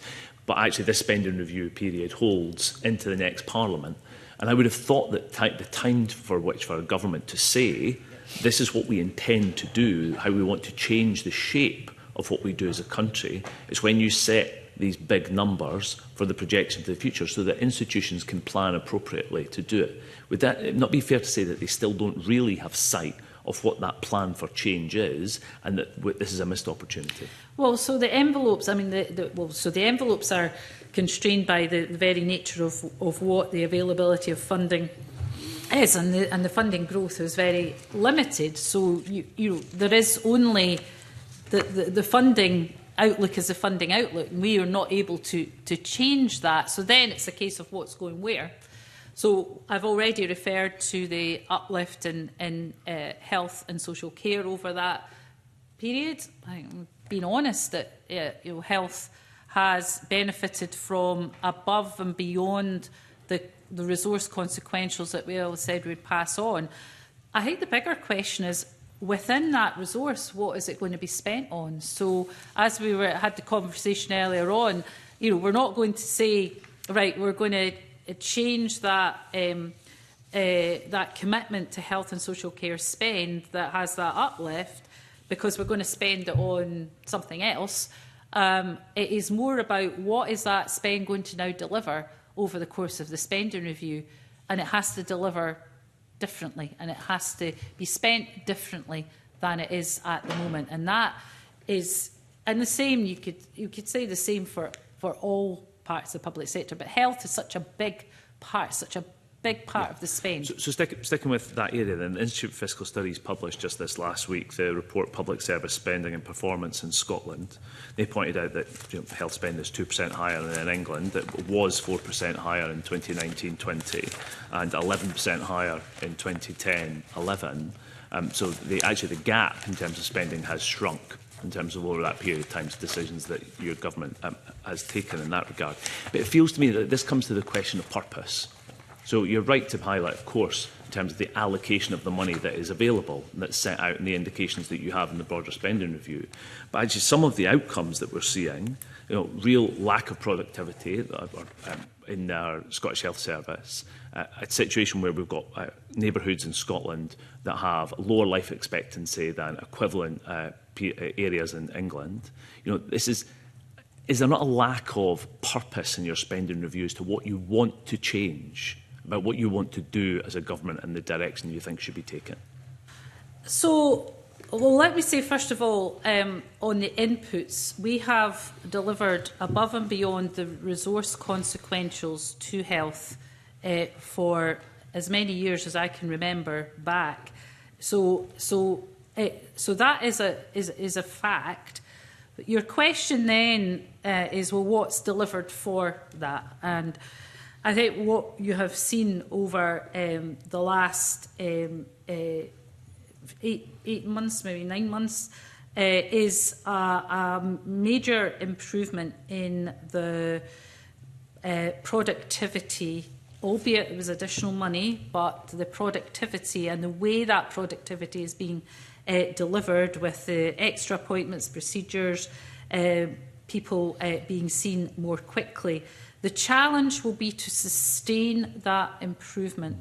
And that is what health boards are being tasked to do. So the subnational planning is a key part of that. So it's not about putting money in and then it just goes. The productivity has to be sustained. And that means that what is done where, making sure we are utilising sites to the best of their ability, looking at having more of the elective sites that are, away from emergency care interruption, that you get in some of our major acute hospitals, all of that subnational planning, looking at the map. So it's not about health boards doing their own bit, it's about looking at the whole map and doing that subnational planning. And that is what is going to be absolutely critical in sustaining that increased productivity. I think it's also just worth putting on the record that the Office for National Statistics itself has said that there are key differences between the way that things are measured. So some of the headline statistics for England, Scotland and Wales are not directly comparable. So it's worth just putting that on the record. But nevertheless, your point about productivity is right. It now needs to be sustained, and that is the challenge. And I think the First Minister is absolutely clear with our health service managers that that is the expectation. I mean, I think that in the same report it says that hospital activity is, still below pre-pandemic levels, despite the fact there are 14% more staff. So I think that makes your point. Yeah, there's variation though there. Of so course, some parts are a global much. Figure. Yeah. Can I come to Scottish Funding Council, who we had some evidence from last week? So they've only have level 2 indications in the Scottish Spending Review, which they are saying causes them very significant problems. Why are they only getting level 2 figures?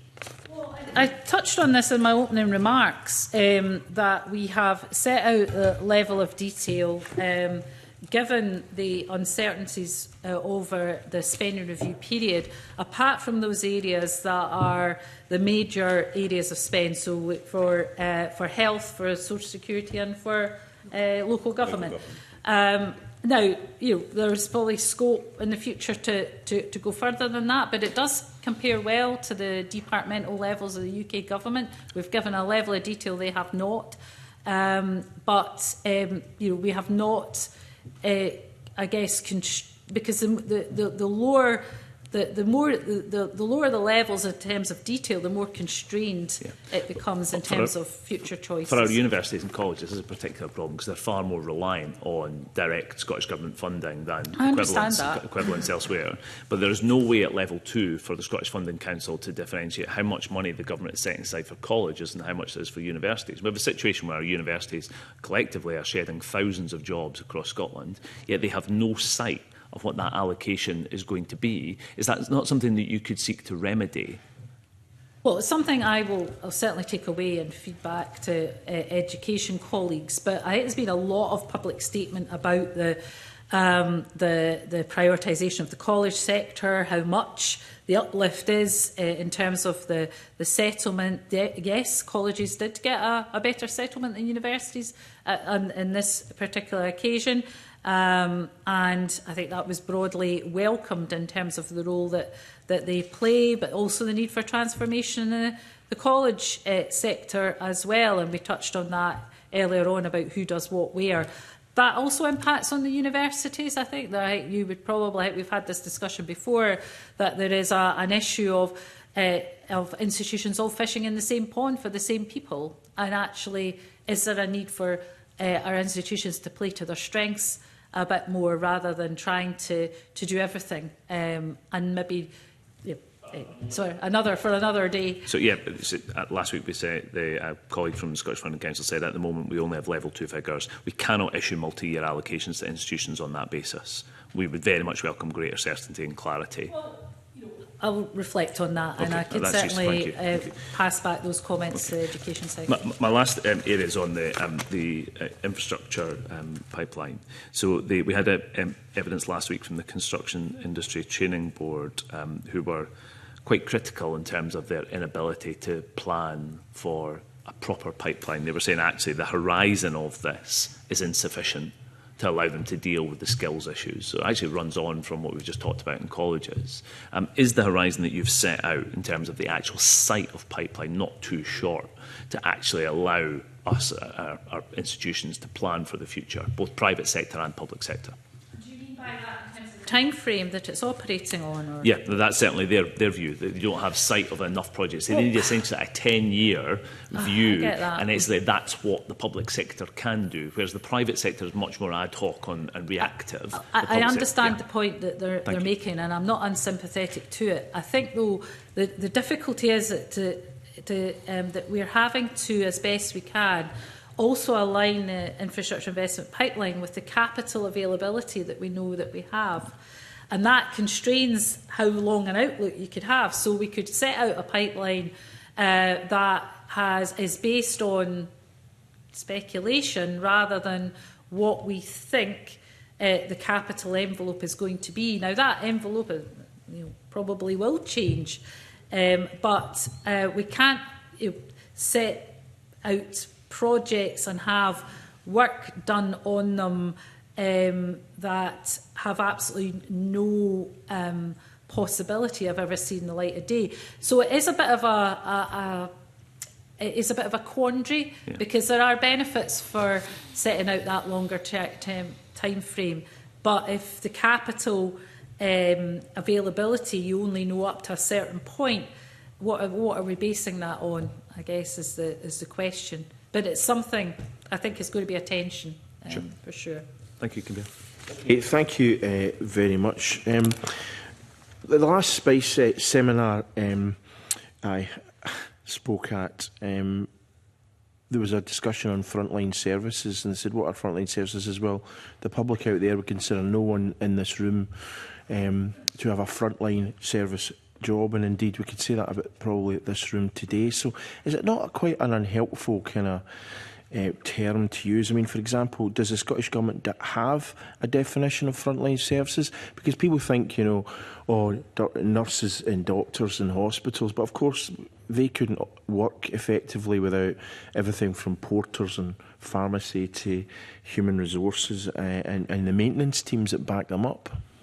So there is a working definition of frontline staff for the purposes of understanding the shape of corporate costs across the public sector, but there will always be grey areas. So the working definition determines that frontline staff are staff who, as any part of their role or for any amount of time, are in contact with the public or external bodies and essential for delivering a public service related to the preservation of human life, health, public safety, public order, the law, transportation, food supplier or property.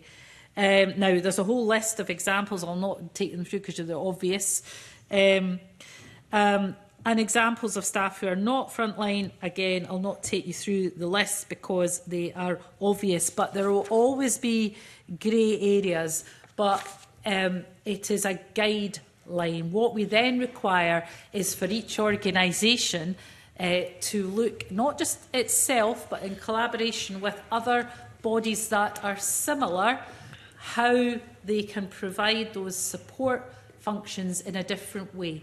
So the obvious one, I'm going to come back to a third time, 22 health organisations, all on similar systems, all with similar support organisations behind them.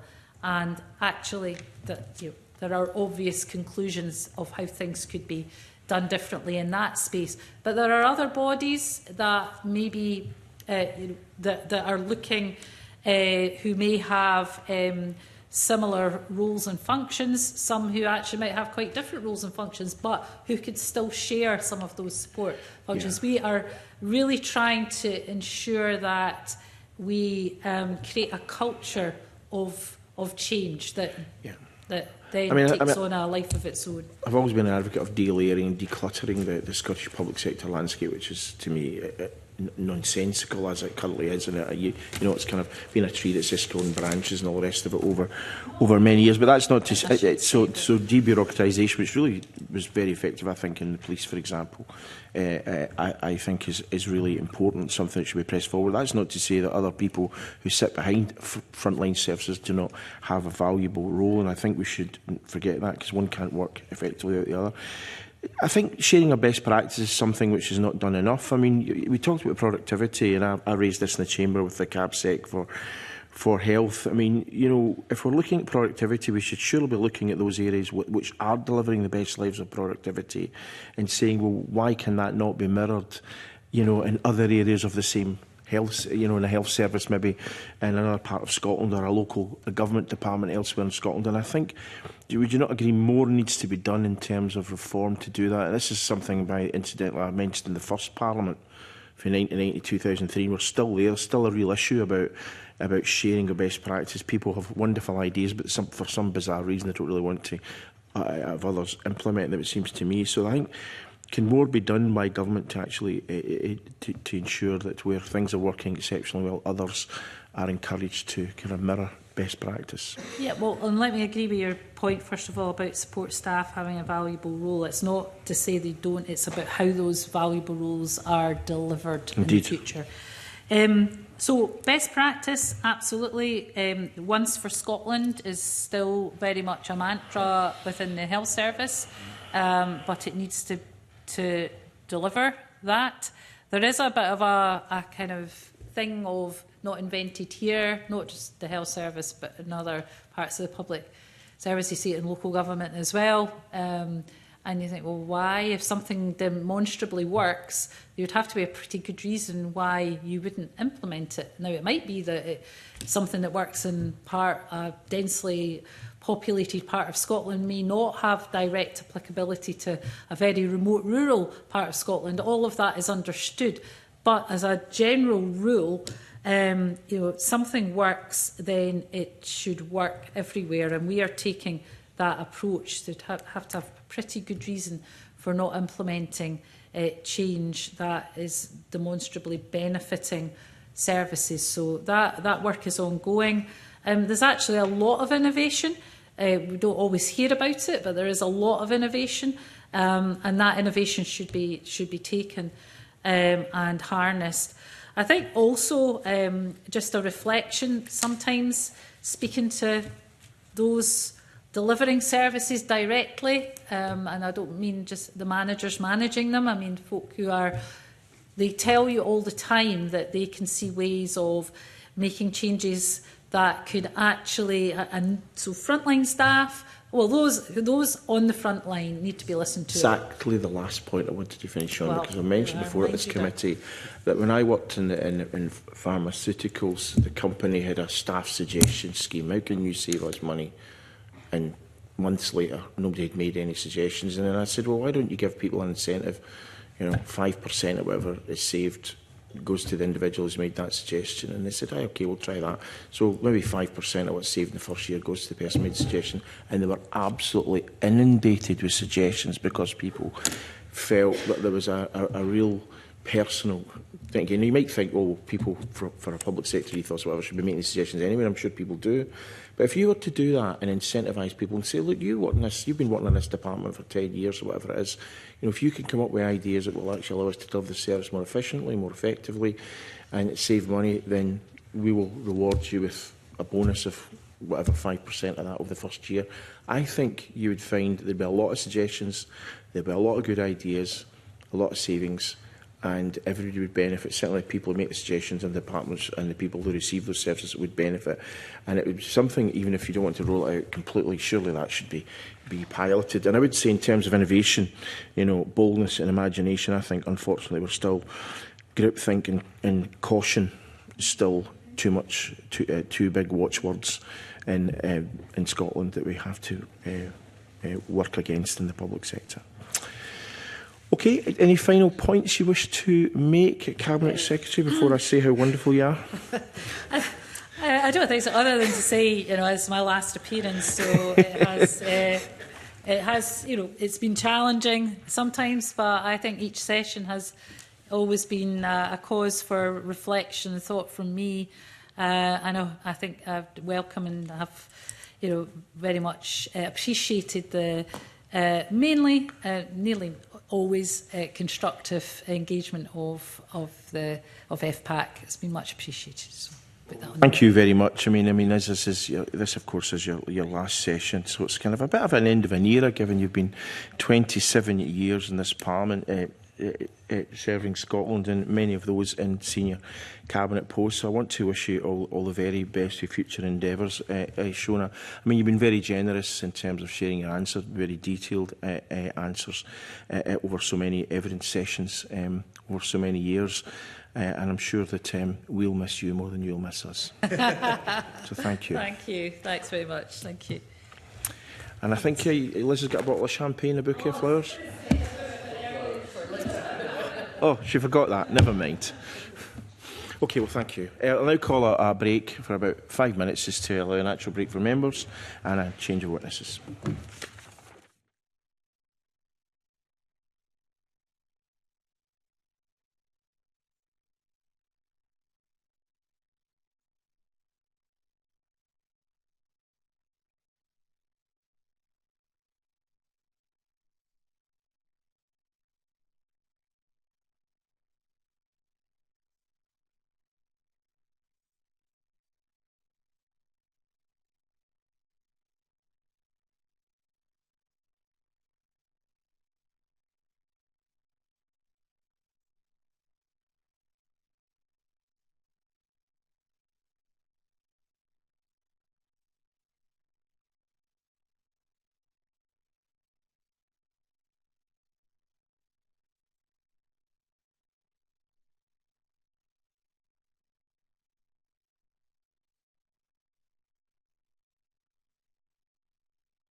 So apologies to the Permanent Secretary and his officials.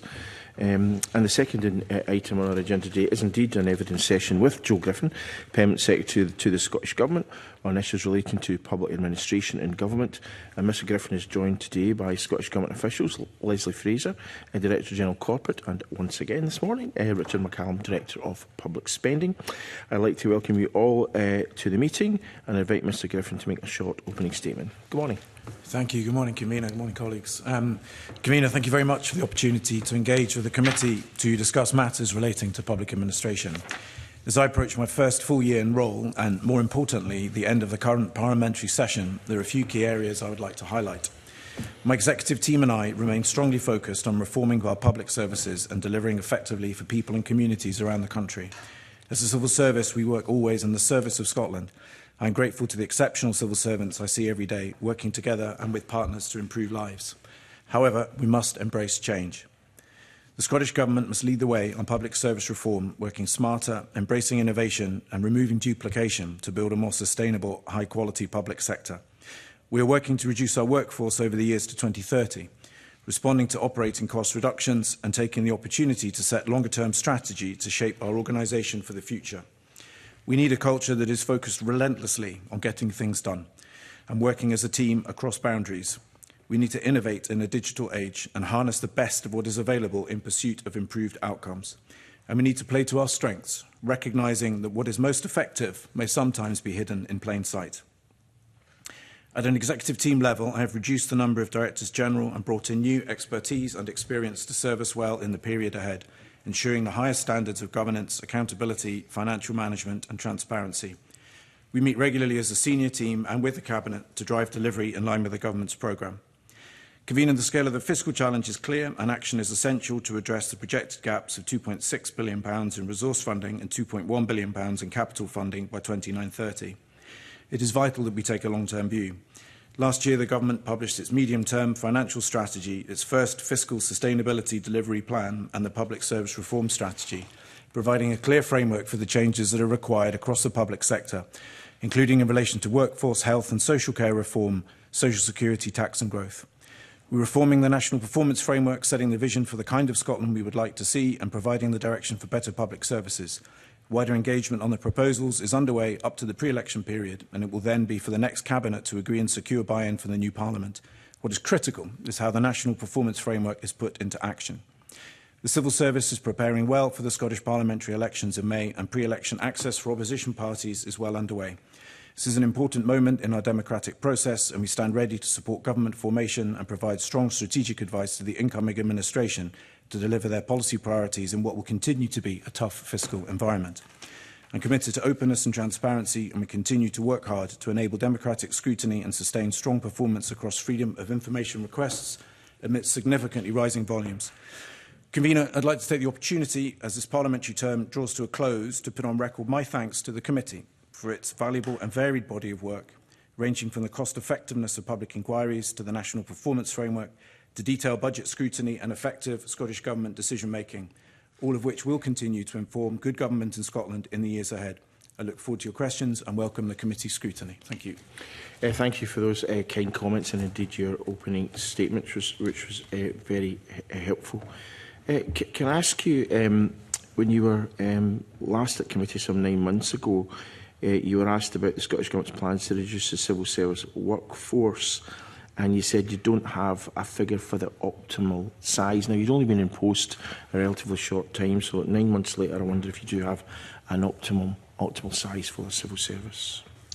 So we have a target that ministers have announced for us collectively as part of the Public Service Reform Initiative. So that would be a 20% reduction in full-time equivalent headcount by 2030. And I think what will be important is to optimise our ability to work effectively as an organisation of that size by considering a detailed range of matters, including the scale and scope of the programme that we're being asked to deliver, and to play in other aspects around improvement, how we use digital, how we think about management layers, and other factors. And I can speak more to these matters as the morning unfolds. But that's not quite the same as the optimal size, as you will appreciate. That's basically the government saying we're looking to see a 4% reduction. So I'm just wondering if you have a view on what the optimal size will be, because we could be in a situation, assuming you achieve that 5 years from now, where the government of the day, whoever that government may or may be, might say, well, you know, you've achieved a 20% reduction over the last 5 years. You know, maybe we should look at another reduction of X percentage over the next 5 years, or whatever it happens to be. So I'm just wondering if there's a size of the civil service where you think you can optimise the delivery of the services that you provide for us all. Convener, I've reflected a fair bit on our exchanges last time, and I appreciate I was reluctant to give a figure as a sort of abstract proposition. Having reflected on it, I'm still a little reluctant, because I still feel that there are a lot of variables in play. It depends on the programme that you're being asked to deliver, fundamentally. And what we've seen since the onset of devolution is a very dynamic picture, with more powers coming into the Scottish Government, and in the last few years, a lot of volatility in terms of public policy. If you were to really put me on the spot, yes, no, I appreciate that goes to the territory, Convener. If I look at the general size of the civil service before the COVID pandemic, for example, I mean, that feels like a reasonable thing to try and aim for. But again, it's too abstract a proposition for me. I think I would want to relate it to the programme that we're being asked to deliver. That's a really fair response. I mean, because things are changing all the time, and no one expects to say, you know, 7,922, whatever it happens to be. But what I'm looking for is perhaps parameters. And really, if we can't have an optimal figure, because there may be changes as things progress, and there will be changes as events steer by and all that. But what is a kind of minimum number you could suggest at which the civil service needs to have in order to be able to function? Is that another way of looking at it? Assuming where we are is broadly where we stay in terms of the delivery of policy and priorities. Again, if I look at what has driven growth in recent years, and over the devolution period, I think it's been a combination of additional powers coming into the government. It has been a degree of crisis response, and I think where we are now, we also realise that if you really want to restrict recruitment, you potentially do have to take some quite hard-edged measures. Again, I can speak more about this as the morning unfolds. We've just announced a recruitment freeze, for example, which occurs to me as something that's necessary at this point in time. But sort of absent the sense of the reactivity and the volatility that we have, I think we reached a point of maturity around the time of COVID with the addition of new powers from the Smith Commission and the Scotland Act, for example.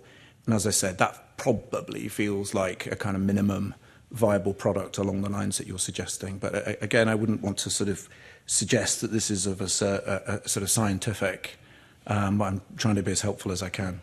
Okay, I'm struggling to get numbers here, but let's just change tack a little bit. I mean, the recruitment freeze, that seems to go from one extreme to the other, because surely there will be specialists within your team who may decide to leave for whatever reason. They may become unwell or may have to leave or whatever.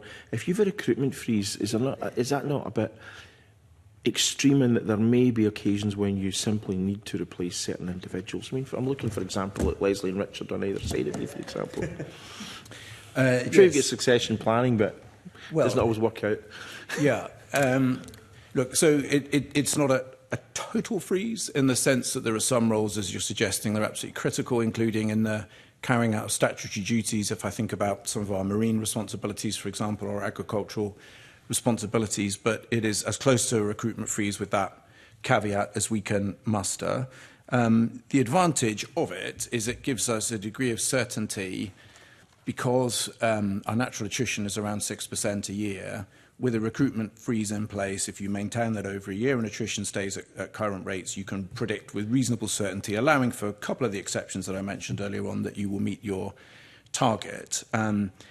As of now, there are no other tools that we have available to us. You either restrict who comes in, or you in some way have some agency over who goes out, and we don't have that at the moment. We are relying on natural attrition and people's voluntary decisions to retire or leave the organisation. There are other ways of doing this, but as things stand, we're taking that approach, and therefore a recruitment freeze is something that gives us a degree of certainty that we can continue to meet our targets as we move through for the next financial year. Okay, it used to be called wastage. Attrition's not really much better, is it? But if it's a 6% attrition and the Scottish Government is looking for basically a kind of reduction of around 4% a year, where are we on that? Because on the 7th of November, the Cabinet Secretary confirmed that annualised Scottish Government costs will reduce by approximately $1 billion, 20% of costs, and as I said, that's about 4% a year. So where are we in terms of that? Are we on track for that? Yep, we are on track. I think the latest published figure was back in September, and I think at that point we were looking at a 1.6% reduction, Leslie, and the management information that I have suggests that we're on track for the end of March to be there or thereabouts with the 4% for this financial year. Okay, and while we're talking about being on track, the Scottish Government has sharpened delivery discipline with the creation of a delivery unit, and that the programme of government is supported by a dashboard that shows whether or not we're on track or so on. So where are we in terms of that dashboard? That is largely positive. I don't know. Largely could be 51%, or is it 95%? Oh, it's more like 80% than 50%. I'm not sure. I've got the specific figure in front of me. Happy to write to the committee. But part of the purpose of creating the unit was partly to be able to track the deliverability of commitments in programme for government, but also to improve the capability of the Scottish Government. I mentioned in my opening remarks that the importance of getting things done, and that unit has been able to pull together a range of different methodologies which government has used over the years, whether it's some of the ideas from Michael Barber, whether it's some of the ideas from improvement methodology, or indeed programme and project management. And they have a role also improving the capability across the organisation so that we can serve government most effectively by translating commitments into action and delivery. But I'll happily write to the committee with a specific figure on where we are as of today with the programme for government commitments. Okay, thank you. Now, in the media it's been reported quite extensively that there's been some resistance to some civil servants returning to the office for 2 days a week, which was a target you had set 9 months ago for October of last year, and you said we're now going through a process to ensure that people will be together from October. So I'm wondering where we are with that, and if there are any proposals to increase that from 2 days a week to 3 days a week, or are you resting on 2? Thank you. So we have been running that policy since October. I'm pleased that our data on building access in relation to building capacity has increased quite significantly in some buildings in particular. So St Andrew's House, generally regarded as sort of flagship Scottish Government building in Edinburgh in February 2025, that had a 34% building occupancy. February 2026, that's up to 60%. If I look at Atlantic Quay in Glasgow, that is up to 57% in February 25 to 68% in February 26. Some of the other buildings, those, in full disclosure, those increases are less significant, but I think some of what is happening is people choosing to work in St Andrew's House, for example. So I think we are moving here. There's been a palpable change, I think, in the atmosphere and the vibrancy. Sorry, forgive me.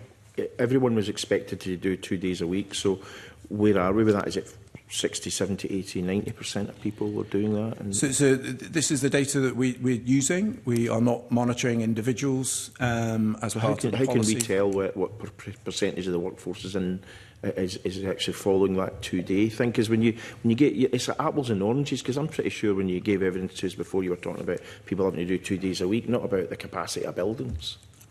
Yeah, this is the data set that we have. We wanted to, you referred to some of the anxiety, I guess, among colleagues about change of this policy. So we wanted to proceed as best we could in agreement with the unions. And part of the nature of that agreement was that we would not be monitoring individuals. This is not, in its origin, a sort of punitive approach. This is not something that speaks of distrust of people working hard. We think that this is a positive thing. We want to encourage people to be present with their colleagues and indeed to work with stakeholders. externally. So we haven't put... Sorry, we're only talking about 2 days out of a 5-day working week. I mean, Yep. why is it so onerous? Because pre-pandemic, everybody worked in the office, did they not? I mean, it was just taken for granted. You know, this is where you worked and you turned up Monday to Friday, you did your shift and then you went up the road. Now, suddenly, a few years later, trying to get folk to do 2 days a week what they normally did for sometimes for many years, you know, it just seems to me extraordinary. You know, it really does. And I would have thought you would indeed be monitoring that to see whether some departments you'd 100% people coming back 2 days a week, or more in fact, hopefully. In others, if it was lower, significantly lower, then you'd be wanting to see, well, why is that not happening? What are the issues that are preventing people from returning to work? I mean, do people not like working with their colleagues and the banter and all the kind of thing? I mean, it's not healthy to sit in your house all the time working, you know. It's, for me, the fridge would be the big problem because I'd just be raiding it every 10 minutes. And that's not a flippant remark, that's actually true. So it's surely working, you know, in the camaraderie, the shared vision. Not everything can be done on computer or by by phone. I mean, I'm struggling to understand what's going on here. Yeah, so look, in large measure, I completely agree with you. Personally, I work in the office or with stakeholders every single day. I do that for all the reasons that you give. I always have done throughout my career, and all the reasons that you've given are strong arguments for the policy that we introduced after a number of years after COVID, where that decision was not taken. As I say, we wanted to proceed in a way that respected the partnership with our colleagues in the unions, and that led to, I guess, some compromises ultimately on the basis on which we were going to proceed. But I mean, fundamentally, we do need to get the value from this arrangement. So, you know, it may be something that we review with incoming government after May, but as things stand, both the motivation and the way of monitoring the arrangements have been done in partnership, and you know, we continue to make the kind of arguments that you make. But you know, these are not trivial uplifts in the kind of building occupancy rates that we're talking about. Okay, I'm sure I also want to explore that further. I mean, Scottish Government communication staff, why has there been such a dramatic increase in the number of Scottish Government communication staff over the last decade? I don't have the answer to that one, Leslie, do you? No, I don't have those figures in front of me. I'm not aware that they've increased in recent years. Well, could just give you some figures. Scottish Government communication staff increased the budget from 2.256 million in 2013-14 to 4.498 million in 24-25, even allowing for inflation. That's about 30% higher than during the COVID pandemic. There's now 17 special advisors, 6 more than 10 years ago. Why is that necessary? So the special advisors are appointed directly by the First Minister. And the First Minister makes a choice about the number and skills of special advisors that would be helpful for him and his ministerial colleagues. Clearly, they are covering a very broad range of activity within government, and as the Permanent Secretary has just been saying, that has increased over the period that you've been setting out there, Convener. Social security has been devolved, so I can understand there may be a need for one or two, but it does seem as if there is a higher number than perhaps previous First Ministers of previous administrations have been used to. That not be the case? It just seems a bit unnecessary. I think generally the Scottish Government has matured and increased in its range of powers and responsibilities over the entire period of devolution, and including over the last decade. But would you not argue that if the civil service is expected to, you know, reduce itself to an optimal size, then the number of special advisors should also reduce accordingly? I'm sure that following the election, the First Minister elected at that point will take a look at what is required, both in terms of the ministerial offices needed and indeed special advisor support. Special advisors do play a really valuable role for civil servants and for ministers in being able to translate between the political world and the impartial and objective world that civil servants work in. Okay, thanks. I'm going to make myself popular, I know. Okay, let's look at something else. I mean, one of the things that this committee has expressed concerns about, for example, is the baselining of all routine in-year transfers. And I'm talking specifically about comparing the autumn budget revision figures to the draft budget. And I think that a tremendous amount of progress has been made over the years in terms of the quality of data we're given for spring revisions, autumn budget revisions. It used to be, you know, a couple of dozen pages. Now we get big tomes of 150 pages full of data, which is great. And a lot of work has been done to actually align budgets between the ABR so we can see what's being spent and where the draft budget will then take us for the last published figures. But the Scottish Fiscal Commission pointed out there's around £610 million it was not routinely baselined. And it just seems to me a wee bit of you've gone so far in terms of providing this more transparent presentation of figures, but surely consistency to ensure that all these figures are presented in this way would be a much more beneficial approach. Yeah, I mean, I don't think we have any theoretical reason to object to that. I think, as I said earlier on, we're often operating in a volatile and reactive environment. I noted in the previous session with the Cabinet Secretary for Finance, there was an exchange around the Chancellor's Spring Statement last week and the implications of that for the Scottish Government budget. But I think, Convener, you've alluded to the progress that we have made around transparency, and I think we'll continue doing that to the best of our ability. But having that flexibility is, of course, useful in an environment where you can't entirely control your revenue and you're operating in a flexible fiscal environment. But I don't know if Richard McCallum wants to add anything to that, but there's no doctrinal opposition to try and improve transparency just as best as we can. So before Richard comes in, is the aim to ensure that that is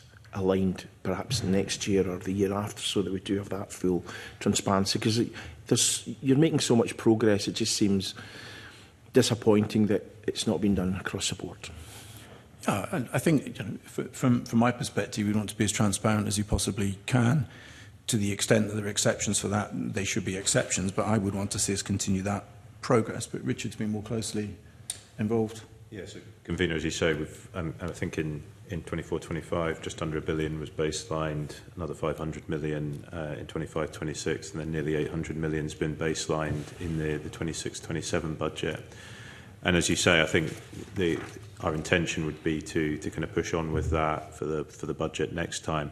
I think there is times when ABR transfers and SBR transfers are appropriate, particularly if it's around demand-led budgets and the numbers can flex, or indeed if it's new money that's allocated and potentially growing money. So I think there will always be some exceptions that we have to factor in, but I know the committee's made, has been clear about expectations around transparency, and I think for the successor committee beyond the election, we'd certainly be keen to kind of work to try and make that as transparent, as clear as we possibly can. Thanks. There's more I could say about that, but I think that's very much appreciated what you said. And just the last point from me, thinking about the future, the committee actually went to Lithuania and we were very impressed by Lithuania 2050. So that's a kind of national vision for the future, with a parliamentary committee of all parties monitoring progress towards achieving a vision of where they want that country to be in 2015. It's got all party buy-in. So we understand that Scottish Government officials, since met with officials from the Lithuanian government, and indeed the Scottish Government has committed to giving, and I quote, full consideration to any applicable lessons from the Lithuania 2050 approach and other international good practice. Now, given the fact that the SFC is continuing to talk about the impact of sustainability, and you yourself, Permanent Secretary, talked about the fiscal gap, both capital and resource over just the next few years, do you believe that there's a kind of,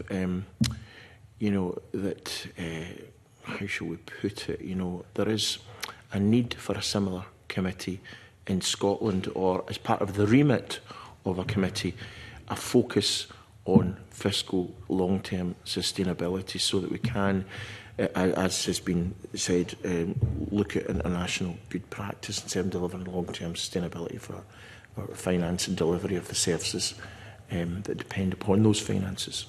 Yeah, it was a really interesting question. Clearly, it's for the Parliament to decide its own committee makeup. It was genuine in my opening remarks about the value that this committee has delivered in respect to finance and public administration.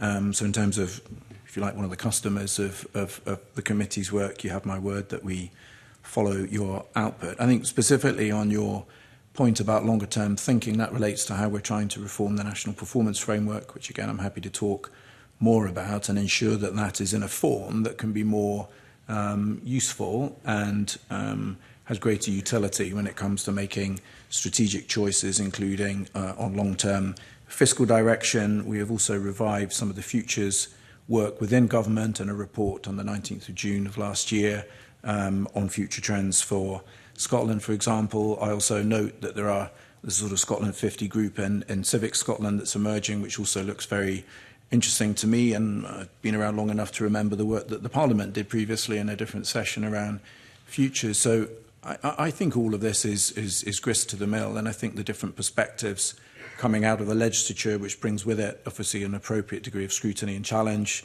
to the executive, I think is important, and that's a welcome and necessary tension. I think the capacity within the government itself is also good, and then crucially these connections that we can make, whether that's Lithuania or other countries like Singapore, for example. We've been speaking to recently about their experience of civil service reform. So I think my answer to your question is yes, that is all useful and valuable stuff that we do follow and would look to incorporate into our thinking. I mean, so many countries are facing the same issues we are, demographic challenge, for example, in a rapidly changing world. Okay, colleagues are keen to come in. The first will be Michelle, followed by Craig. Good morning. I just wanted to follow up, first of all, in terms of the public sector reform programme and what the convener was asking. It will quite clearly, to be a success, require a culture change in the leadership team. So I wonder if you could outline what this means to you and how confident you are that you can deliver this. Thank you, Ms Thompson. So in terms of the leadership team, I'm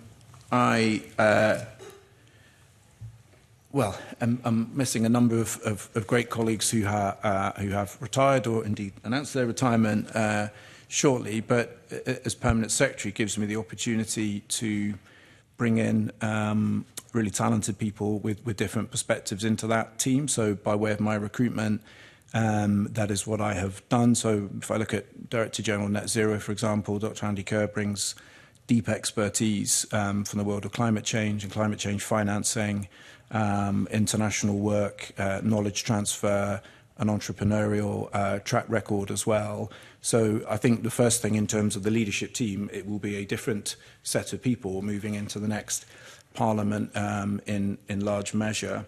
That gives us an opportunity then to look at things differently. We've also worked on how we work together.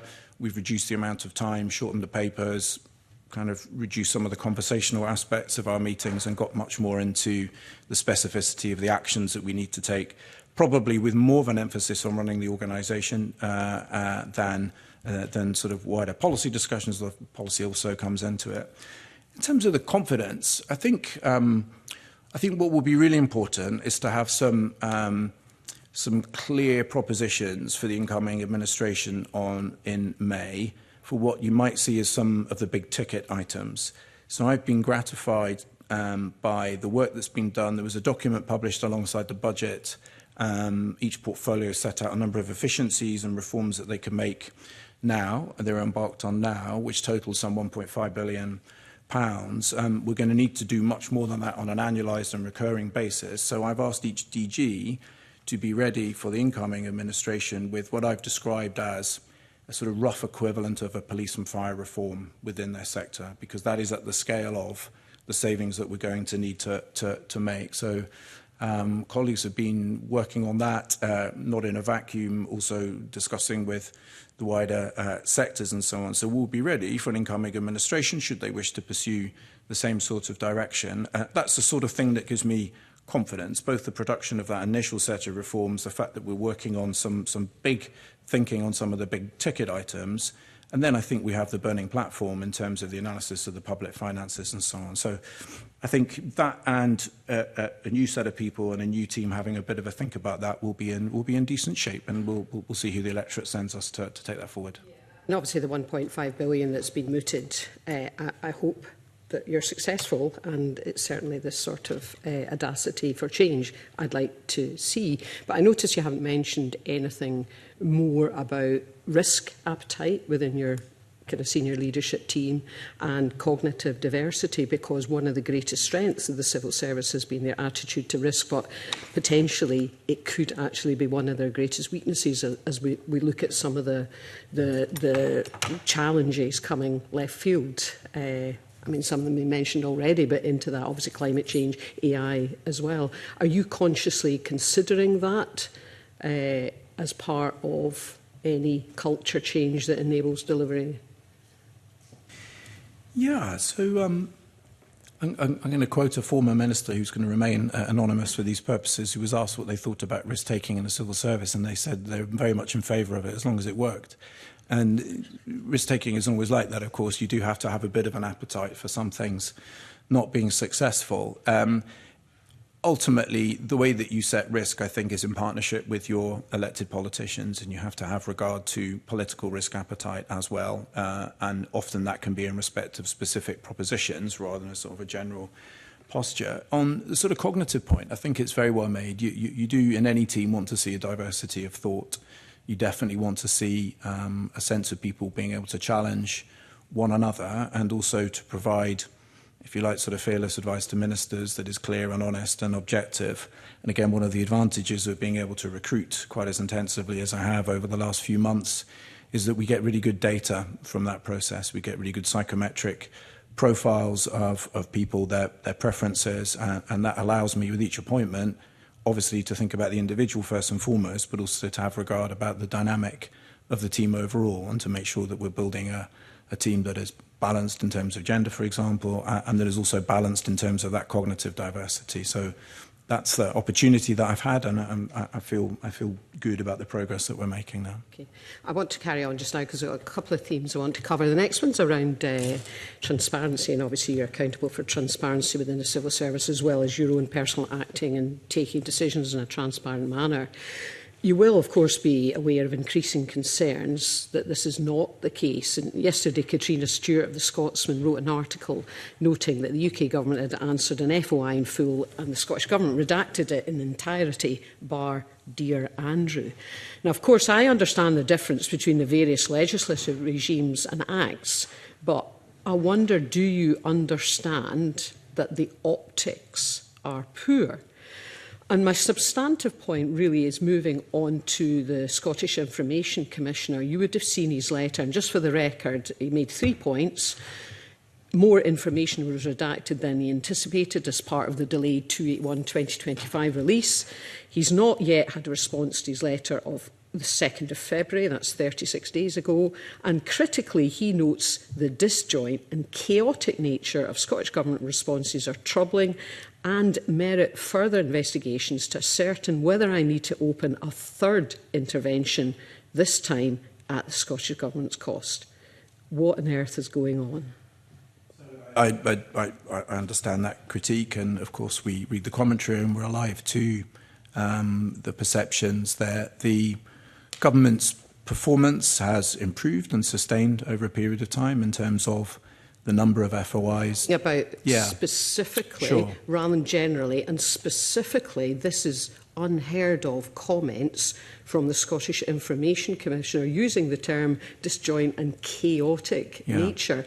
And he is talking about his direct, there's been a variety of threads, as you know, to the whole FOIs around the Hamilton inquiry. But that's a particularly strong way of expressing things.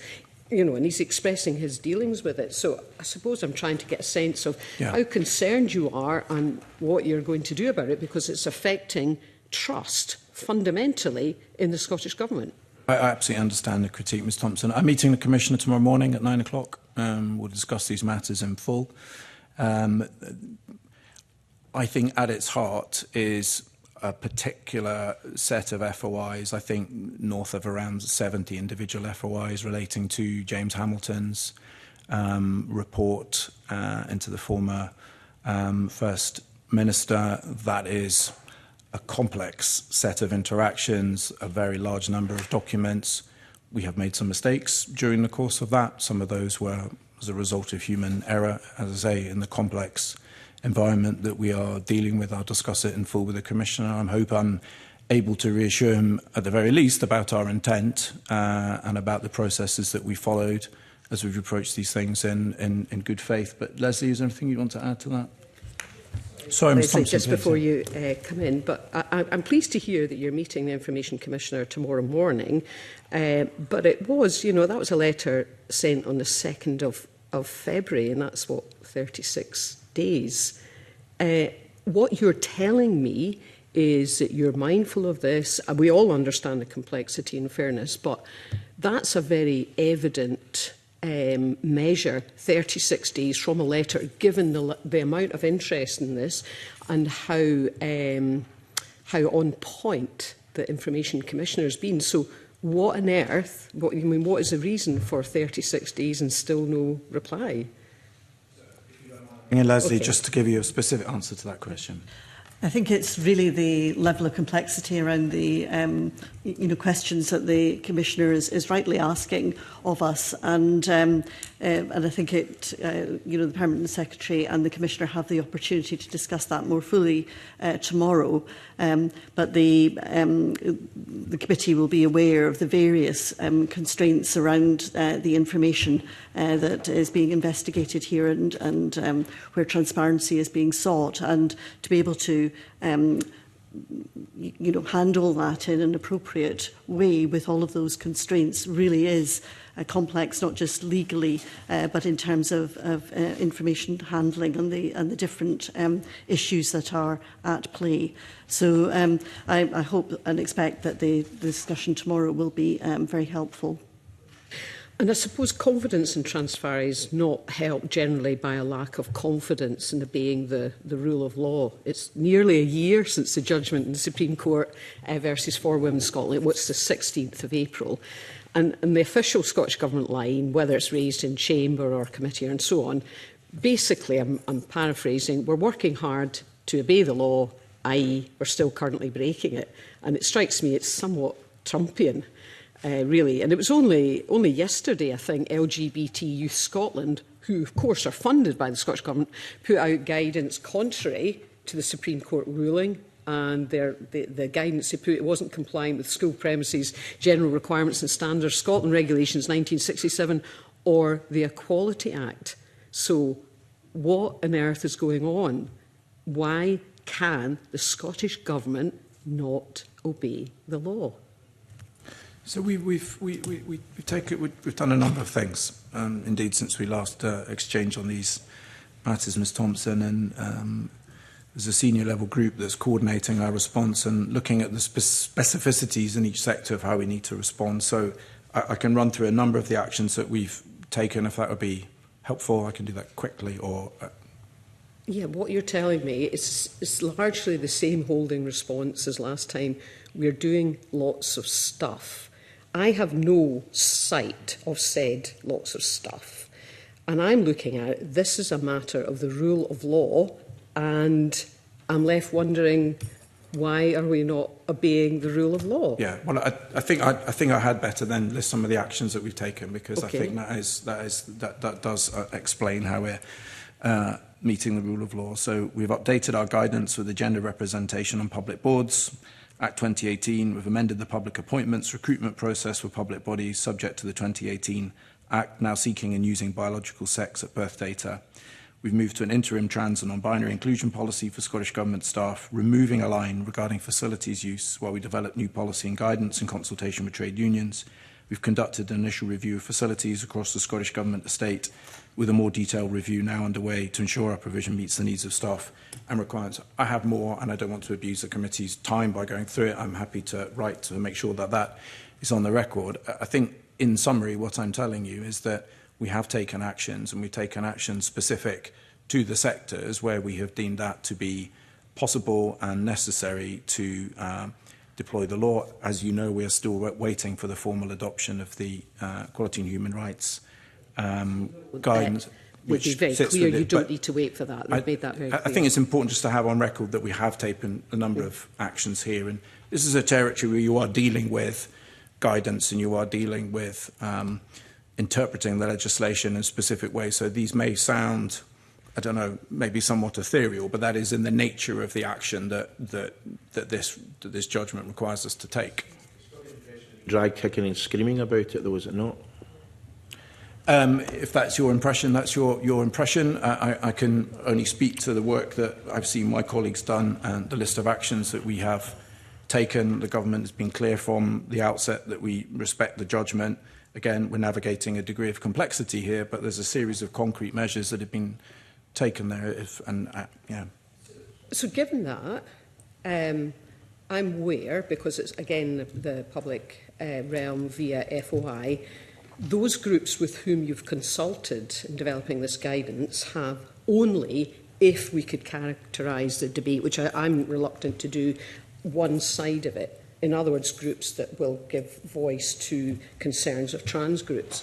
Do you not find it, I mean, the very definition of madness, that you would only consult with one side of those groups and not with women's groups? And critically, for example, for Women's Scotland, who won the court case in the terms of developing this guidance? So I'm not, forgive me, I'm not cited on the details of those different consultations. Leslie, you want to come in on that? I can speak to the consultations we've been holding within the Scottish Government in relation to our own employer policies, where, for example, we've held listening circles with different groups of staff to hear different perspectives. We particularly welcome that diversity of input and perspective. We've also consulted on the facilities that we have available for staff use within the Scottish Government in our 60-plus buildings up and down the country. Again, just so that colleagues can input in the knowledge that we are listening, and we will devise actions that we will take on the basis of that widespread consultation and input. My reference, just so you have it for your records in case you wanted to follow up on this, is a letter dated from For Women Scotland, dated the 3rd of March, and that is referencing specifically extensive, I quote, engagement with trans organisations, additional roundtable meetings between Scottish ministers and the same-sex trans groups, and there's only been one meeting between For Women Scotland with the Cabinet Secretary for Social Security, none, of course, between the First Minister and them. And the reason I'm asking about that is that if you are going to deliver a change that adheres to the law, that is accepted so that everyone can move forward with clarity and move forward together, because that's what everyone wants, that people's rights are respected. How on earth are you going to do that when you only talk to one group? And what is stopping any of you meeting with For Women Scotland, given that that case cost the Scottish Government £780,000? So I'll happily look into that, and the 3rd of March letter, I'll completely understand the point you're making. On the specificity of For Women Scotland, I don't know the ins and outs of what meetings have happened and not happened. For me personally, I have engaged with a range of different staff groups. Leslie mentioned that earlier on, and I have listened to people who, if you like, take that gender critical position, as it's sometimes called. I thought it was important for me to be sensitised to all aspects of the argument, because I completely agree with you in terms of moving forward. It has to be on the basis of dialogue and getting to a point of shared understanding. So I understand the point that you're making. Forgive me if I don't have the details in front of me. I assure you I'll look into it. Yeah, and I suppose my last observation would be that what assessment are you making for further court cases coming forward? Because they're going to keep coming forward until this issue is addressed. Obviously, we've got one in train at the moment with men in women's prisons, but as I understand it, there are other court cases being developed. And given the extent of money, I mean, obviously, there was a Section 35, the gender recognition. I mean, the costs are for that are about 1.2 million, plus we have the Sandy Peggy thing. That's about 400,000 so far. But are you making an assessment of the potential costs given the critical public, finance constraints? Because the other court cases will come forward whilst this issue is not addressed. Well, the government's looking to develop the specific position that we need to be in as regards every individual sector. That's the purpose of the group, and of course there's lawyers are involved in that, and we wouldn't I think it's important that we reach the decision that we think is right, so we don't sit here thinking, well, that may trigger legal action here or that may trigger legal action there, and the sum total of that cost of that potential set of circumstances is X and Y. The evidence goes to ministers to allow them to make a decision based on the best advice of how we need to proceed. But do you not think you should? I mean, this is all the cost of the public purse. It seems as though I think I've suggested something before, if it was your money, I bet you wouldn't be doing this. But this is public money. And people are looking and going, well, this is costing the public purse a fortune, and we're still not obeying the law. It seems quite incredible. Well, we've taken another number of measures I described earlier to make sure that we are in compliance with the law. I think the government is right to adopt the position that it thinks we should be in respect to those different sectors informed by all the different aspects. It's a highly litigious environment, that's absolutely right. I think it would be very difficult to make an assessment, and in a way you're almost suggesting that the government shouldn't reach the position that it thinks is the right position, as opposed because of the possible risk of legal action. Actually, what I'm suggesting is none of this would have happened if the government had been able to take cognizance of balancing and not making it competing rights, and, of course, critically, allowing the wholesale rollout of self-ID to public sector organisations, which was always not part of the law, and that has been absolutely confirmed. And so, therefore, the failure to engage with one entire side of the debate seems utter madness, because it's going to carry on. So I will follow up the point you make about engagement. As I say, I've done that at a personal level. There's a specific point you make about For Women Scotland, and I'll take an assessment generally about the equity of engagement there. I understand the point. OK, thank you.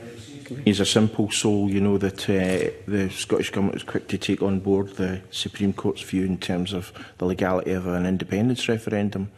But this seems to be dragging out for, 11 months already. But can I ask Leslie, what is a listening circle? Because it's not something I've come across in all my many years. Yes, it's perhaps just the latest way of describing some of the ways in which we can engage with our colleagues. So it very much is about being able to, as Ms Thompson was suggesting, allowing people to bring their experience and their insights and their concerns into a safe space. And for what do you mean by a safe space? Well, a space what where do you mean by the word safe there? Because that's a kind of pejorative term, really. You know, is there somebody outside with a sharp knife, perhaps? You know, and you put them into that space. I know that's again probably a simplistic way of putting it, but just the use of this terminology to me seems a bit over the top. Sorry, if I could, I'm not sure that it is over the top, convener. Again, the discussions that I've had, people feel very, very strongly on this issue, and people often relate how they approach this issue on again, to be reductionist, on both sides of the argument, in some instances to quite traumatic personal experience. And one of the things that I've been sensitised to the course of my conversation. So I think how you set up these conversations, particularly if there are people there with differing perspectives, is very important. And I think the word safe is probably not overplayed here in terms of getting the right psychology so that people feel that they can express themselves, be listened to with respect, and potentially not have to go through things where they have previously been traumatised. So I think with respect, I think that is a legitimate way to approach these conversations. OK, moving swiftly on. Craig, to be followed by Michael. Good morning, Mr Griffin. I'm going to take a slightly scattergun approach because there are several issues that have arisen this morning that I think merit a follow-up. Just in relation to working from home, can you just put on the record how you're actually monitoring A, an individual civil servant's working patterns, and B, the collective working patterns of the civil service? So we are not monitoring individuals. I think at a management level there would be a sense of how the team is operating. Each team has a team agreement which sets down principles for how people are going to work together. And within that team, it would be noticeable if an individual were not engaging in what the team had agreed, and I would expect management conversations to ensue from that. But there isn't a sort of specific taking a register-style approach in that form of individual monitoring.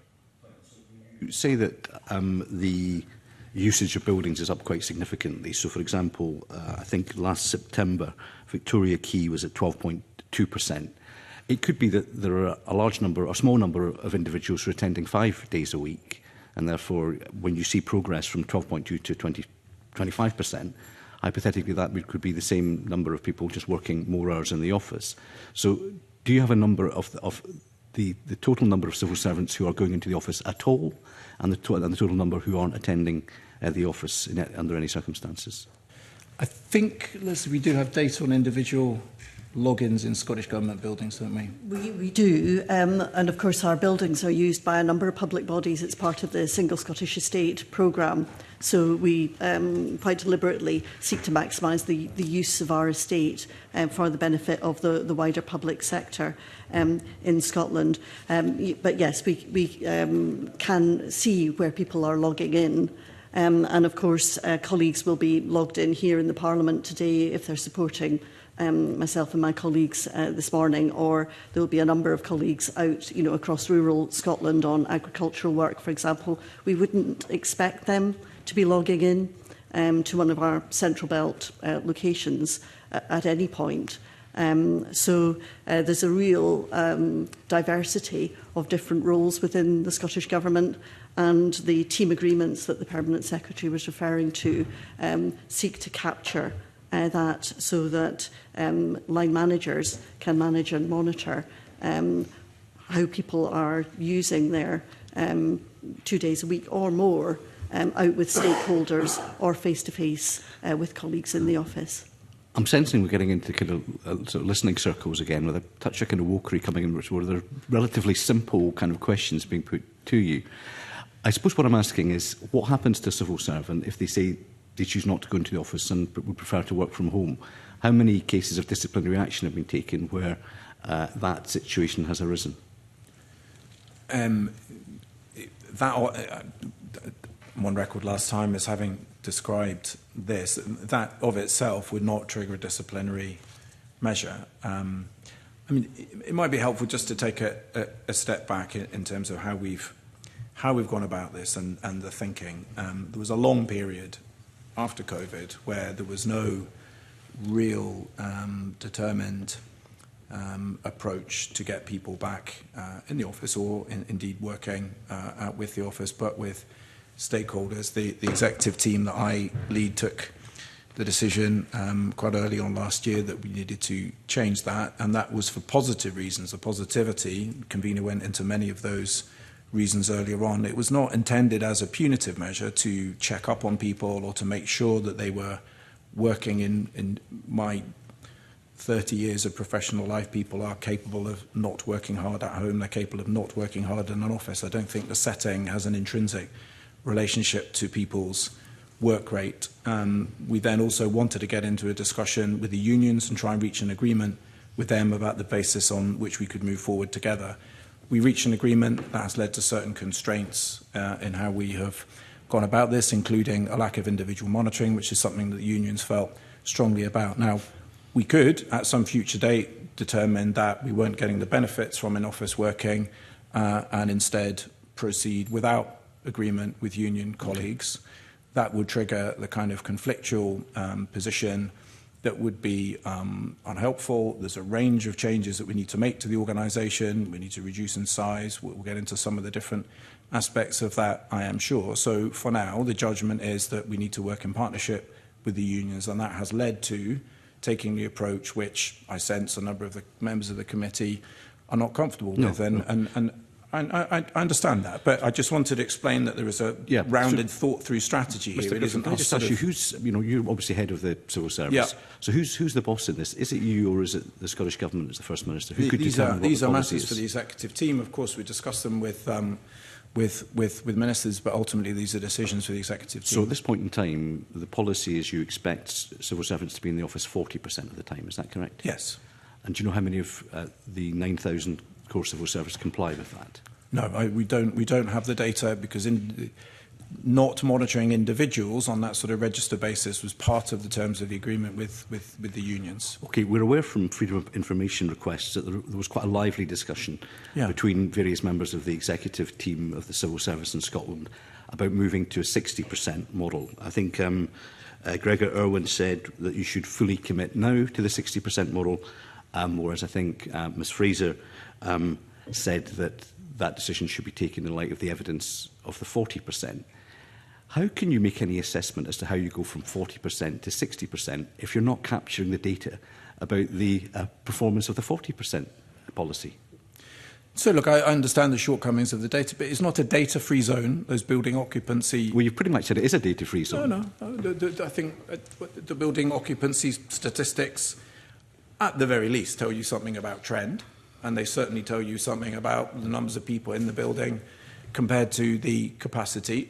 We don't have data that tells you other things. And actually, we're early on in this internal exercise, so I won't claim any massive credit for it at this point, but I have asked the team to think about a broader data set that can tell us also something about the qualitative nature of the work that people are doing. One thing I don't want to have happen is people merely come into an office and then engage in Teams calls all day as though they were just... I don't see that generates any sort of further benefit in that regard. And as for the executive team discussion, I think, as I said earlier on to Ms Thompson, I think it's perfectly healthy for people to take different approaches. Are you scared of the public sector unions on this?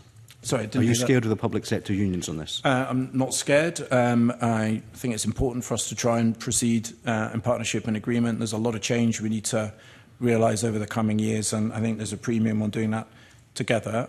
But, as I say, ultimately, if that isn't going to deliver the benefits that we need to see, then it is a prerogative of the executive to rethink that. But as of now, we're in a position of agreement, and I think things are improving. Okay, just in relation to staff numbers, you've effectively said that in large part you're managing the future shape, form and function of the civil service through attrition, through who walks out of the door. Is that an efficient, strategic way to approach something as important as redefining the civil service for the future challenges of tomorrow?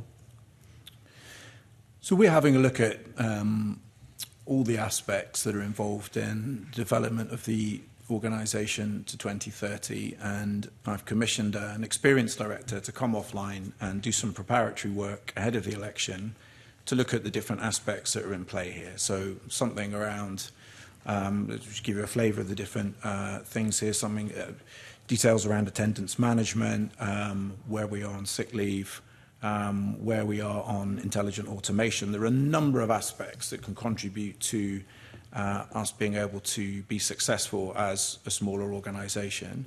As of now, there is no funding or a proposal for a voluntary exit scheme.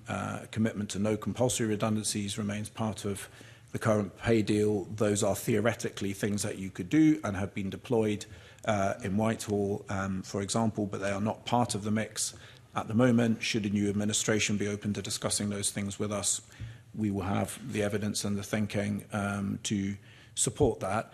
Have you asked ministers to actively consider revisiting that in the same way that has been done in the rest of the civil service in the UK? Would that be another tool that you could I haven't gone in to say, will you give us permission to do this? I have established in conversations from Mr McKee that at this stage there is no appetite to do either of those things.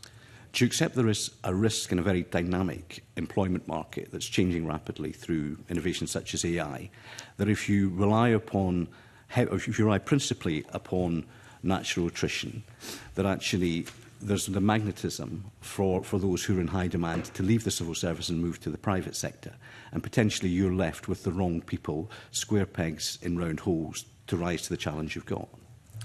Yeah, look, I think I'm quite alive to the pros and cons of the approach that relies on natural attrition. I think there's a number of areas where we have been increasing in capacity, and rightly so. For example, underpinning digital reforms, I think, is important, and there's a strong market effect there. We also use a sort of professionals lens, so part of the investment in our new underpinning operating system, Oracle, allows us to identify specific jobs with one of the 21 professions that are listed within government, whether that's policy, operations, statistical, digital, etc.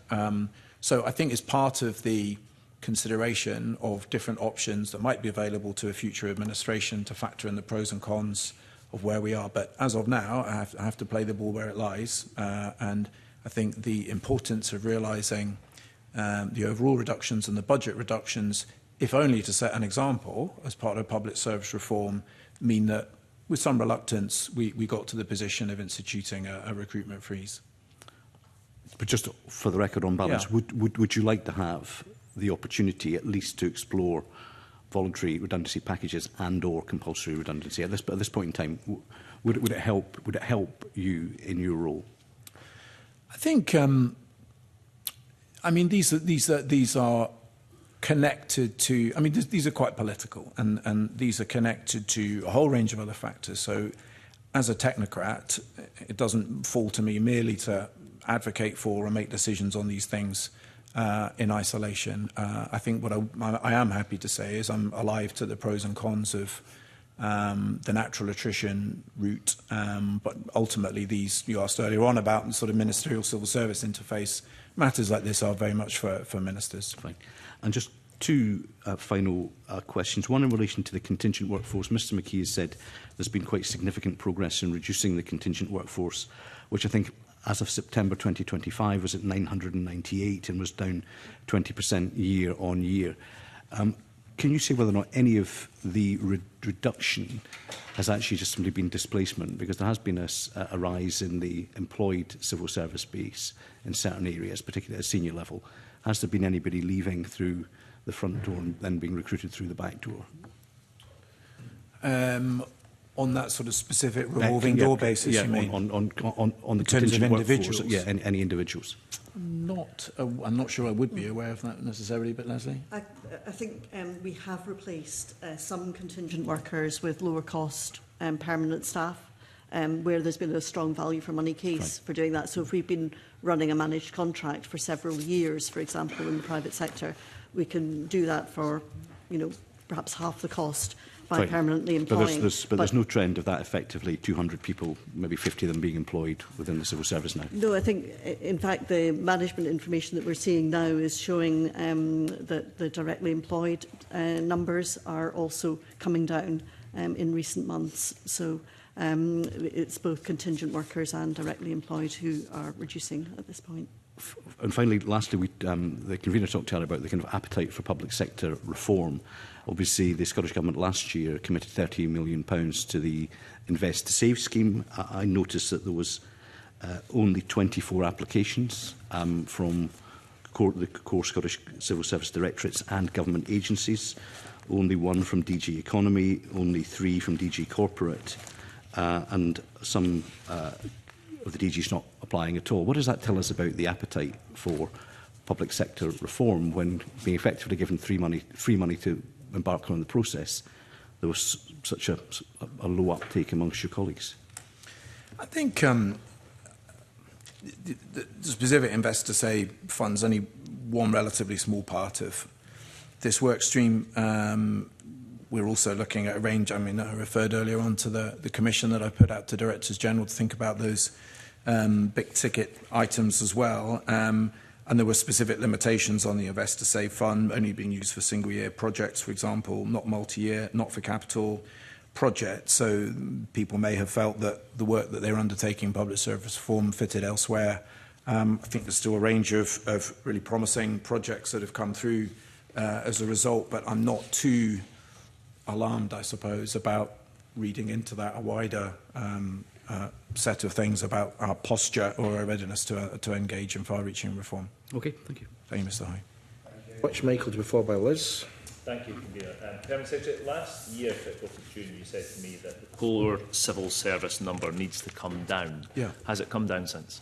Yes, it has. Yeah, we're down by 1.6%, according to the latest figures published in September, I think. And that was the public sector employment in Scotland stats for Q3 2025.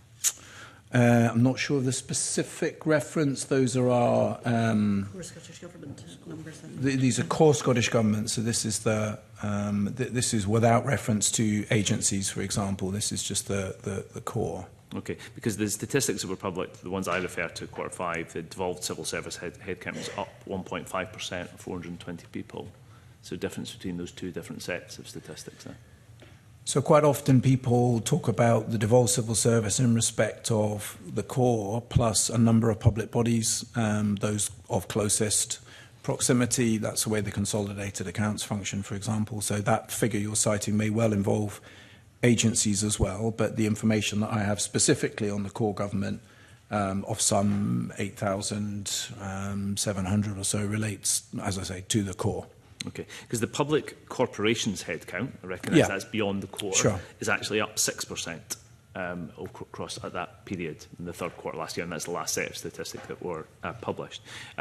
So I suppose I'm curious as to the intent of the Scottish Government in terms of to bring that number down more generally. You're not in direct control of that as the head of the civil service, but it's government policy to do so. Yeah. So do you think we should have confidence in the government's ability to deliver that from your office? Well, ultimately, it will be reflected in budgets. So public bodies will have budgets that reflect the expectation of reductions. And again, in your earlier session, I think there was some exchange about back office, front office. I don't know the underpinnings of that 6% figure. It is possible that some of that relates to frontline services. That's more likely when you're looking at agencies and NDPBs, for example. But I'm confident insofar as the budgets will reflect the reductions that we need to make, and that's clearly set out in the Fiscal Sustainability Delivery Plan. Okay. How many ministerial directions have you required in the last year? In the last year, I think we are on the single one around the purchase of a Drossen, which was just last week, I think, or the week before, forgive me. Yeah. And the convener is quite pleased about that one. But is there any, none in relation to the budget? None in relation to the budget, no. So are you concerned then at the criticism of external organisations like the Fraser Valander Institute and Institute for Fiscal Studies that they feel that there has to be an emergency budget in the coming year, given how hard to the rails that the government is running its budget, the fact that it relies on one-off savings and what they are calling heroic assumptions around efficiencies in public services? That has to have been part of the conversations that you've been having with the Finance Minister, at least. Yeah, again, I didn't follow all of the Finance Secretary's session. Richard was physically here and may wish to comment. Of course, we listen to and we read respected commentators, and as I said, in respect of the critique around transparency, we are aware of the sort of analysis that people undertake. Your earlier session, we also spoke about the consequentials flowing from the UK government from the spring statement last year as well. And in my coming up to the end of my first year as the principal accountable officer at the Scottish Government, it does strike me that that element of uncertainty is always present. You are not able to say with any great confidence whether you will be up or down £500 million as a result of decisions that are taken primarily at Westminster. That just makes it a more challenging exercise than if you're complete control and you can predict your revenue on a more predictable basis. Yeah, I'm not sure any government can really do that, but on anywhere. But on being the principal accounting officer, you're comfortable with a budget that runs that close to the rails, where you're relying on these levels of savings in year to actually achieve a balanced paper budget that can come to Parliament. You think that's a reasonable way to deal with the public finances in Scotland? Well, it's one of the most important responsibilities that I have is to balance the budget. It's unthinkable that we would not do that. That's required under devolution. That has not happened. The failure to do that has not happened at any point in the last quarter century, and it will not happen on my watch either. So I think you can take it from that those judgments are that, yes, this so is in the last 4 years, there have manageable. been 3 emergency budgets where I had to redraw the budget in year. And I recognise the circumstances some around that, but to say that the budget has been balanced in those circumstances isn't actually true. Well, it means actions have been taken to ensure balance, rather than having to signal, for example, a reserve claim to the Treasury, which is the alternative when you ran out of options. Yeah, the alternative would be to take a different approach where you actually had a budget that actually had some form of headroom to accommodate what might happen in year, surely. Well, as I say, it's and you're right, every government is dealing in a dynamic environment, but over the course of the last few years, you've seen inflation in the system, public pay negotiations and so on. So there are always judgments about the degree of headroom and, as I say, the likelihood or not of further UK government consequentials. So it is a pretty dynamic, iterative process. Okay, where do you think we're going to be on pay in the last year of the current pay settlement? Well, I think there's an election coming up which is pretty germane to all of that, and we'll also have to see what the economic impacts are of the current Middle East crisis in respect of inflation and so on. Yeah. But you set out there was the pay policy, to which you were obviously essentially a signatory as the chief accounting officer. There was setting out 3% a year. Nobody thinks that it's going to be contained within, it looks like the settlement for core NHS staff would be 0.78% in the third year of that. Do you think that that will hold? That must be a concern.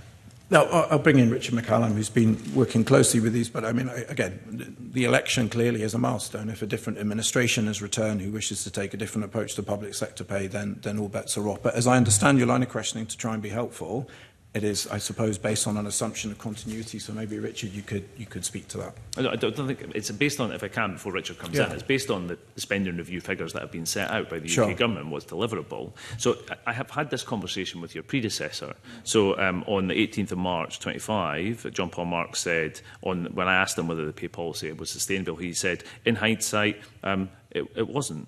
You're right. It was optimistic, or unrealistic. So he was reflecting with hindsight on the number of the 3.3% figure that was set.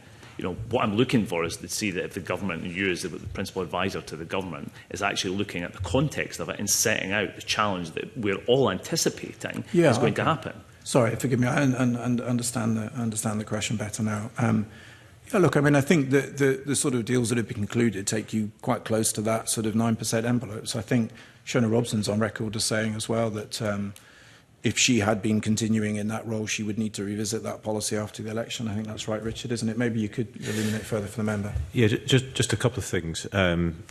So, I mean, obviously the pay policy was set in December 24, not in the most recent budget round, the previous budget round.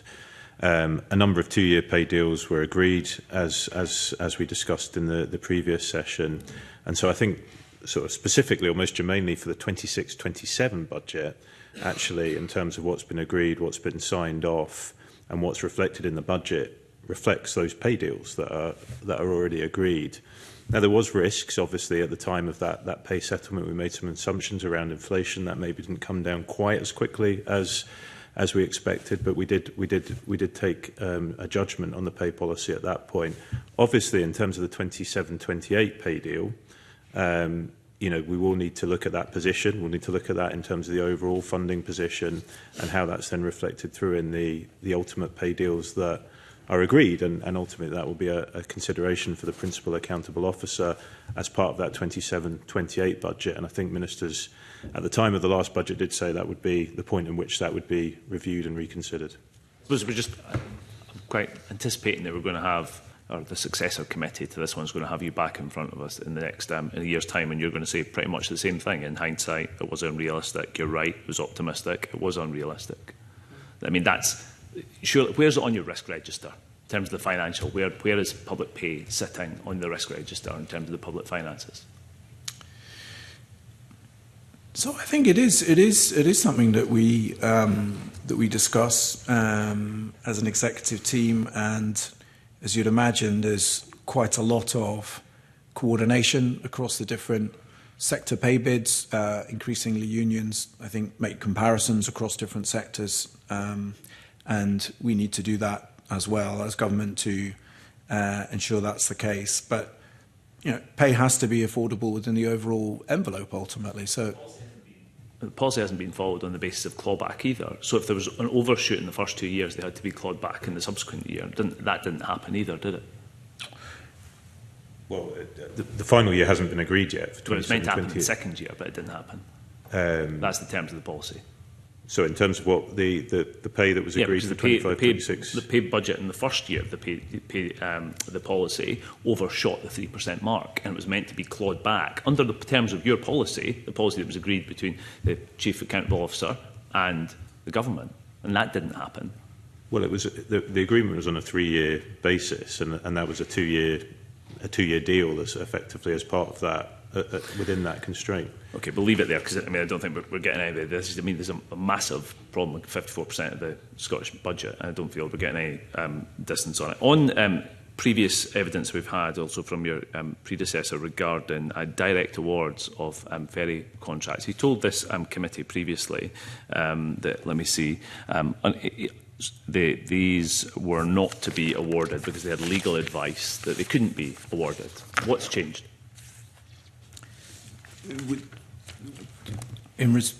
Well, so there'd been a direct award of ferry contracts to Ferguson Marine. Previously, this committee has been told that that was impossible because those awards would be illegal. So what in terms of the advice that you've had has changed? So ministers have expressed their intent, the Deputy First Minister's statement around the 4 vessels. There's a programme of assessments that now need to take place. Legal, commercial, subsidy control. That also involves engagement with the Competition and Markets Authority. So there's a series of checks there to ensure that this specific proposition does comply with that legislation. Okay, because John Paul Marks told the committee, we were of the view that if a direct award were attempted, it would be subject to legal challenge, and the likelihood would be that that challenge would be successful. So I'm not, I don't know whether that was in direct award as a matter of principle or whether it is in relation to any specific vessels. I'm saying that the proposition that we have in front of us, the specific and concrete proposition we have in front of us, will be subject to those checks. And I think it's perfectly legitimate for ministers to announce that intention pending completion of those necessary due diligence. Okay, so, clearly it's been an issue of policy contention for many years in terms of direct awards of contracts. I'm personally in favour of it if it's legal. But this committee has had different varying views put to you by now subsequent permanent secretaries as to whether legality or not. I understand your point in terms of the particular detail of the contract. Do you think you could write to the committee and actually clarify the difference between your predecessor's position and your very happy, because I'm not cited on the context in which JP made those comments, so let me look into that. I'm very happy to write to you, Mr. Murray. Well, lastly, it's been touched on a little bit by colleagues. The level of sickness in Scottish civil service appears to be much higher than almost any other part of the UK civil service. Is there a reason for that?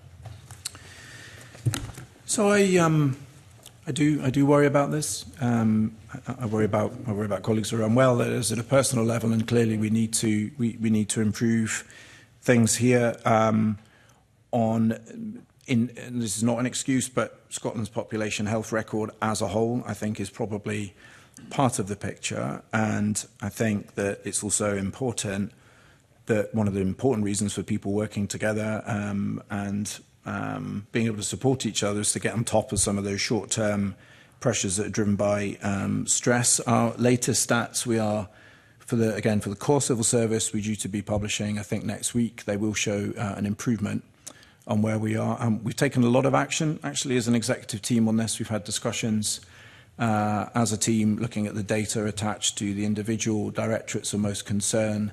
They also form part of my monthly performance conversations with Directors General, so we review the specific directorates, the actions that have been taken. We have some good examples of individual business areas that have really invested in this and improved the situation. I'd pay tribute to Marine Directorate, for example, but we are determined to improve this and provide the kind of support that means that people can be at work. What particular directorates are having challenges? I don't have the list in front of me, but there's a range. There isn't a particular cluster in one DG family, for example, that would give cause for concern. It's a little bit spread out around the organisation, and it is a mix of short-term factors and then also some longer-term, more complicated factors as well. So I don't think in isolation it's right to start picking on individual teams. Okay, but you've given us one where you think there's been improvement, but you're not going to say which ones where you think there's problems. Well, the one that, because there is more than one that are having that struggle, and I think it's important to have the context around it before we start putting on. That would be good. I mean, but the context around this is that the record at the moment is significantly worse than almost any other department in the whole of the UK civil service. So 10.8 days annually, I think, is the number. The only other comparable department, I think, is that there is a small department in Wales of less than 100 staff, which is a marginally comparable figure. So 10.8 days. Your point about Scotland's health record, though, the comparable figure for the Scotland office is 6.9 days, which is actually, I think, below the all civil service figure. So why is the Scotland office so different? Well, a lot of Scotland office employees are based in London, firstly. Second, it's a much smaller organisation. The 10.8 figure, again, I think there's some confusion here about, and again, this became public just this morning as I was preparing to come in, so I'm not fully over the detail, but I think that relates to a broader definition of the devolved civil service that we touched on earlier on, also including agencies and public bodies. The figure for the core civil service, I think, is nearer 8.5 annual working days lost, which still needs to come down. It still needs to come down, and we're working hard to do that. But there's just a bit of a discrepancy around those figures as well, and that then also bleeds into the comparative data. So I'm not saying this is a record that I'm, The difference then between the 8.5 and the 10.8, what is inflating that figure so significantly that's been added in? So again, this sort of came into the public domain just quite late on this morning as I was preparing to come in. I'm not citing all of the detail here. I can only assume that, and these are not Scottish Government figures. I think it's produced at Westminster there. My hunch is that it relates to a broader definition of the devolved civil service to include a number of public bodies as well. But I don't know. If it would be helpful, I'm very happy to put that in writing and explain that. An awful lot of public bodies to count, I suppose, in that regard. Can you supply further information to the committee on that basis then? Of course. Because I think that would be both a matter of concern, not just on the public finances, but obviously for the welfare of the individuals that are involved, which you've mentioned previously. I just said, Mr. Marra, I completely concur with that. I completely agree with that, and we are focusing on what we need to do to improve it. Well, I hope so. Thank you. Thank you. Liz, to be followed by John. Thank you. Secretary, you'll be aware in October last year there was a bit of controversy at the time of the Scottish Government producing its document about the future of pensions, that at the same time there was a social media post that was issued which said that, and I quote, "Independence would allow us to improve the pensions system." Now, irrespective of whether you agree or disagree with that statement, do you think it is appropriate that you, as Permanent Secretary who signed off that post, should be doing that when you are in charge of an impartial civil service that has to work with any government of any colour? Is that appropriate action for the Permanent Secretary? So I think that was a communications product of a much longer paper, which again was not in isolation. There were a number of papers produced. The civil service there is to support the government of the day.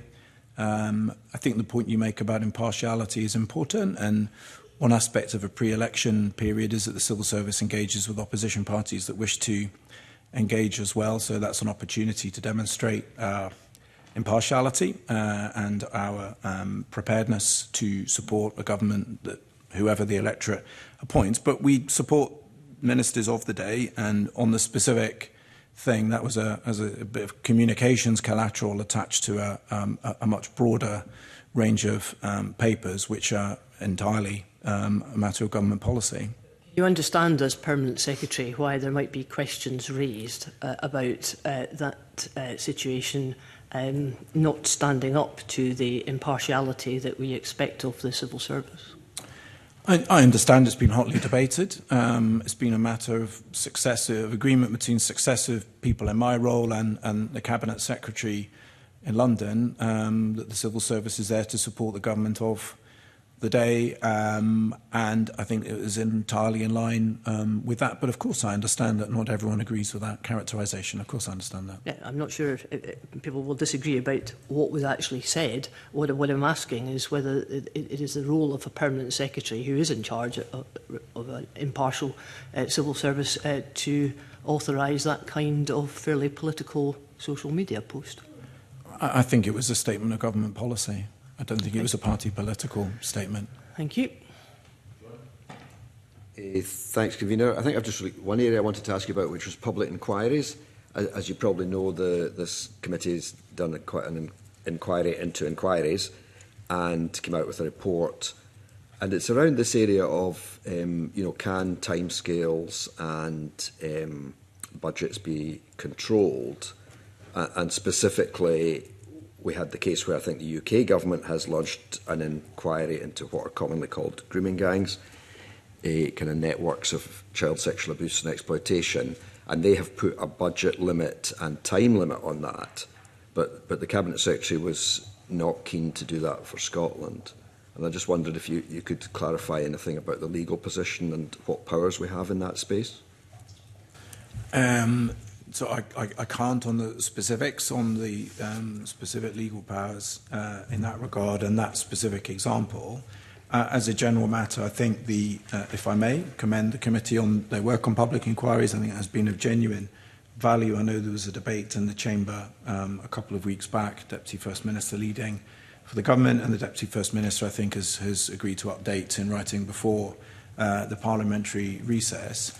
I think the obvious tension that I can see, again, from my technocratic standpoint, is that inquiries often are scrutinising the actions of the executive, and for the executive to be seen to putting constraints on the scope of those inquiries, you could see as potentially being problematic. I hope it's not an insurmountable problem. You've given the example of the UK government doing something there, but we're reflecting on these matters, and the Deputy First Minister will update the committee as promised before the 26th of March. Because the government funds other bodies which are pretty independent, like Audit Scotland or the Chief Inspector of Constabulary or prisons and these kind of bodies. So it does seem to be possible to create a setup where people have to work within fixed budgets, but they are still independent. Yeah, as I say, we're reflecting on that and seeing if we can find a way through, because I think the findings of this committee on the cost, and as you say, the uncontrolled nature of the cost, are quite compelling in the fiscal environment that we've all been discussing this morning. So, we are open to thinking about if there is a way through here, rather than saying it cannot be done. Okay, thanks, Roger. Thanks, Convener. Thank you. That's concluded questions from the committee, but I've just got a couple to wind up with. One is, at the very start, you touched on the National Performance Framework. No one else in the committee did.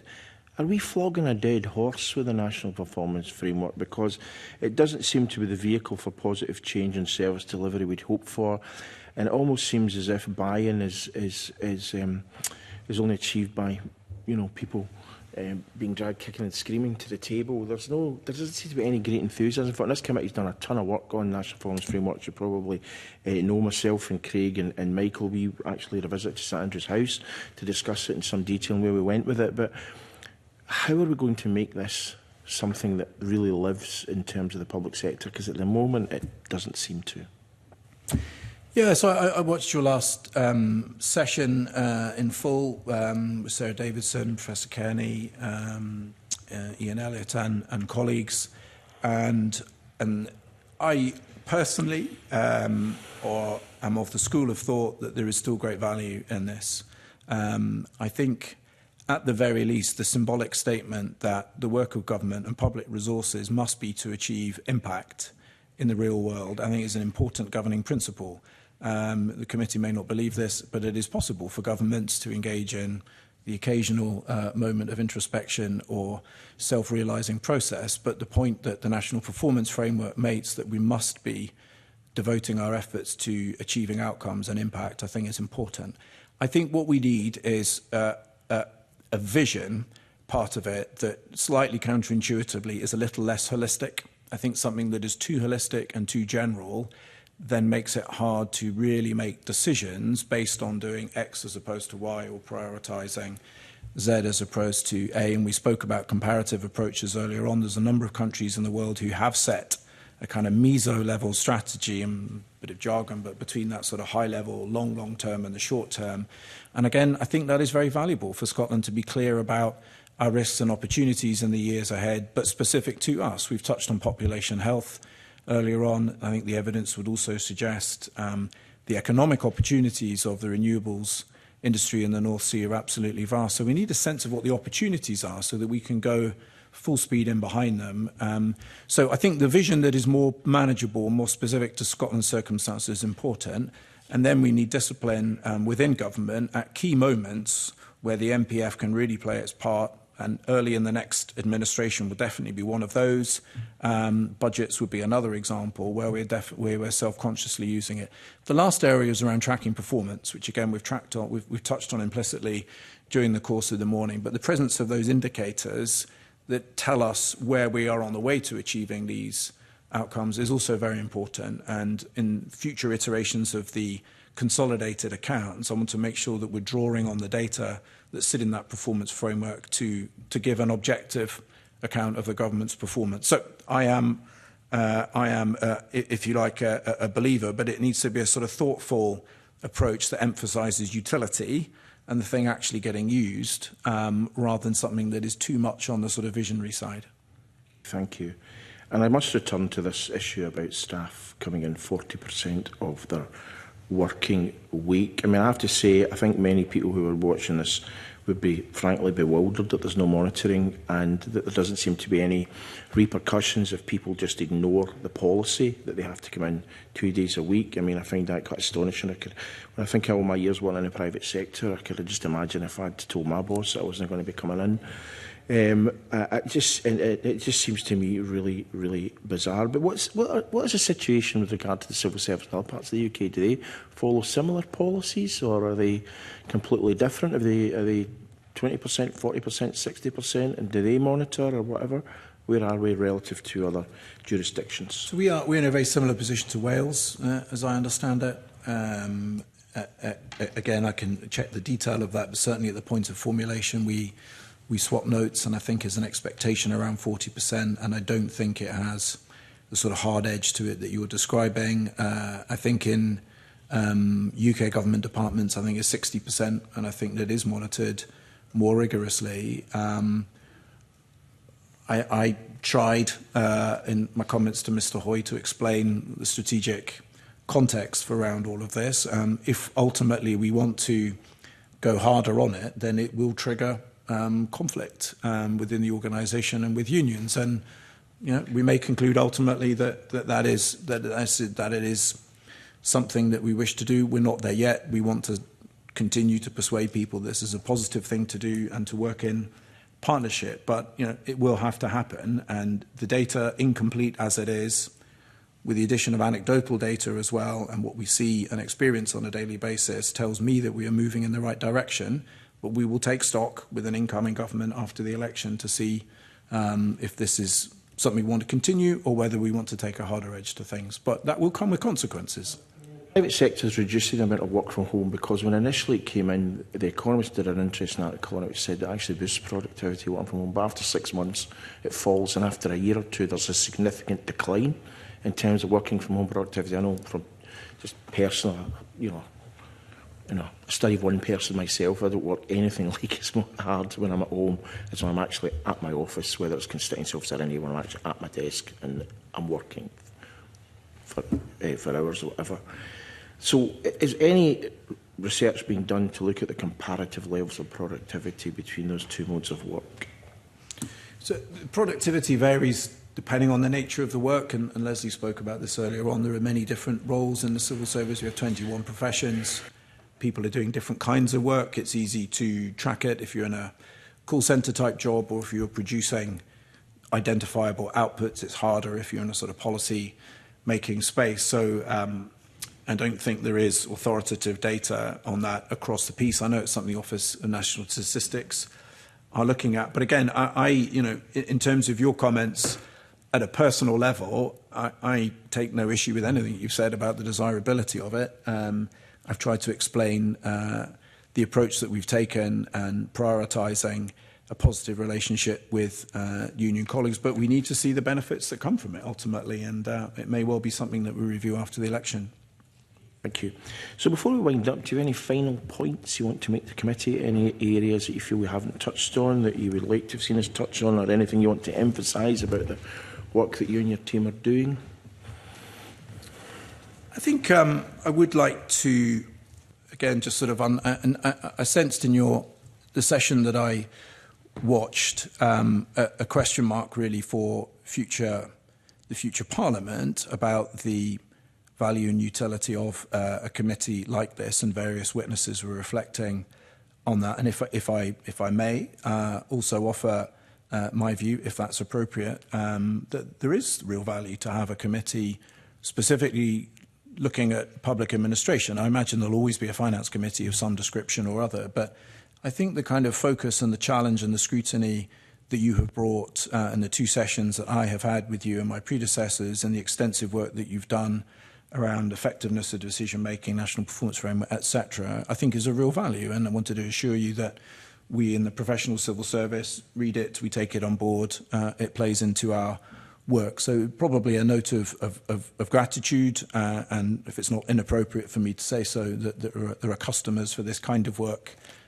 sitting in professional government in the future. Thank you. I have to say, I think many of your responses today have actually been very, very helpful to the committee in clarifying a number of areas.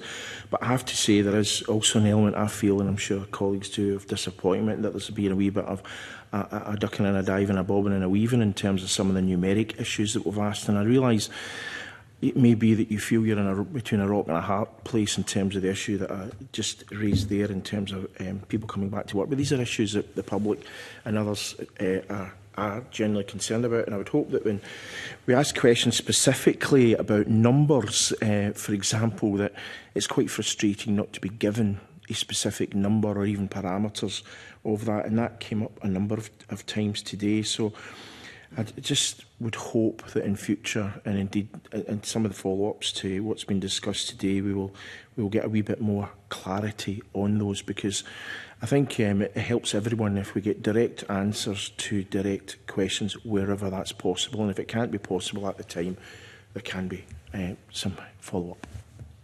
Well, it was my intention to respond candidly and openly to the best of my ability, and I'm sorry if some of the questions didn't involve that, and I will look liberally at areas where we weren't able to provide the numbers that you requested and provide a full written response on each of those. But my intent was to be entirely candid and open with the committee. Okay. Yeah, I think you were candid. I just think you feel that you couldn't perhaps go as far as perhaps the committee would want. But thank you very much for your evidence today. I'm now going to call a short break before we go into our next item agenda. Thank you.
Okay, the next item on our agenda today is an evidence session with Ivan McKee, Minister for Public Finance, on the Scottish Landfill Tax Standard Rate and Lower Rate Order 2026. The Minister is joined by the following Scottish Government officials: Jonathan Waite, Aggregates Tax Bill Team Leader, and Ninian Christie, Lawyer, Scottish Government. I'd like to welcome you all to the meeting and invite the Minister to make a short opening statement. Good afternoon, Minister. Thank you, Convener. The Scottish Landfill Tax Standard Rate and Lower Rate Order 2026 sets the rates of Scottish landfill tax that will apply from the 1st of April 2026. These rates are fully consistent with those announced in the Scottish Budget 26-27, published on 13th January. The order provides that the standard rate will increase from £126.15 to £130.75 per tonne, and the lower rate, which applies to less polluting inert materials, will increase from £4.05 to £8.65 per tonne. The updated rates reinforce the Scottish Government's commitment to our circular economy and climate ambitions by strengthening the financial incentives to reduce landfill and support more sustainable resource use. And I'm happy to take any questions.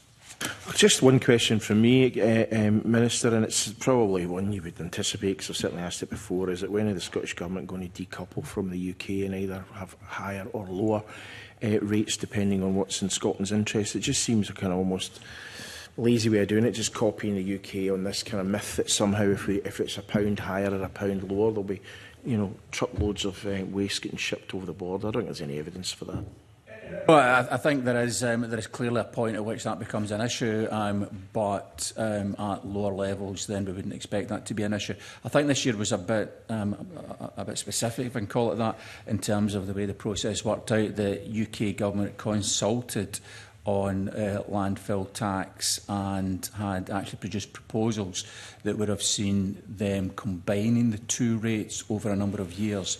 So what we would have seen under those proposals was that the lower rate would have increased quite substantially over a number of years to eventually match the higher rate. Then when the UK Government published their budget, which, as you know, was quite late on, they didn't go ahead with that proposal. They reversed that decision and decided instead to increase the lower rate by a number that was more than 100% increase from what it had been in the previous year.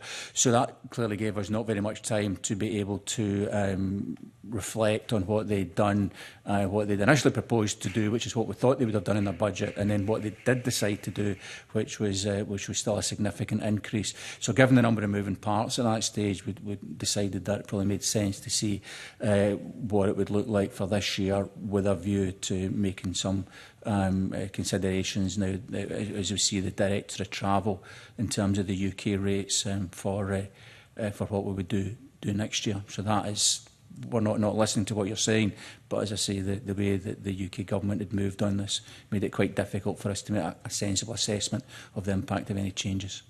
Not convinced I agree it would be particularly difficult, because there's been years to actually look at this if we're honest about it, and I would have thought the rate would be set at what's the optimum for Scotland, rather than just, well, we've only had a few weeks to think about it. I mean, surely there's been the whole of the last year to think about it, really. I mean, and whether the UK puts it up by X or Z, you know, we should be setting a rate at Y if that's what's in Scotland's interests.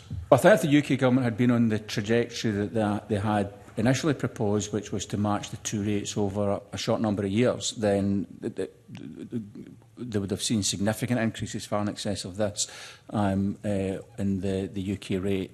And for us to have put it up even more than that, I think maybe some would want to have considered seriously. And frankly, the fact that they would have been on that trajectory would have meant that the gain in the Scottish context would have been very minimal.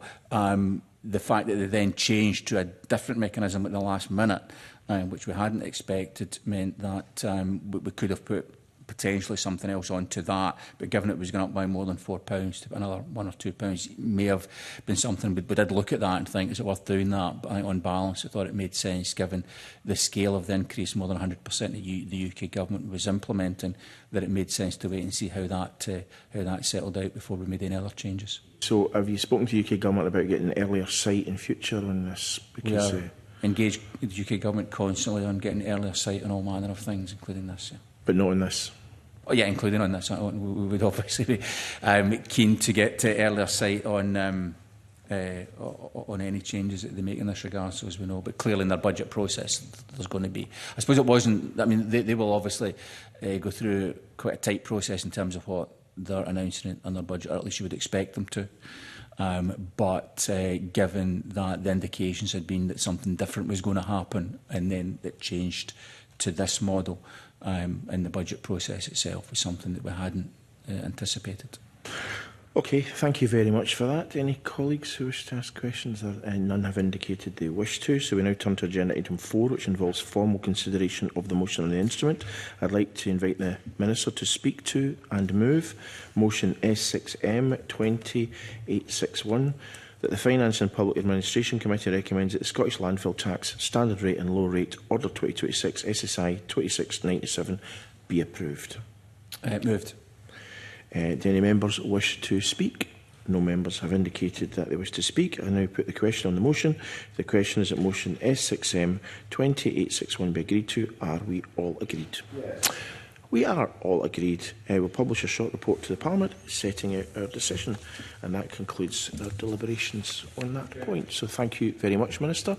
We will now have a 2-minute break to allow the public, broadcasting and official report and our guests to leave before we move into private session.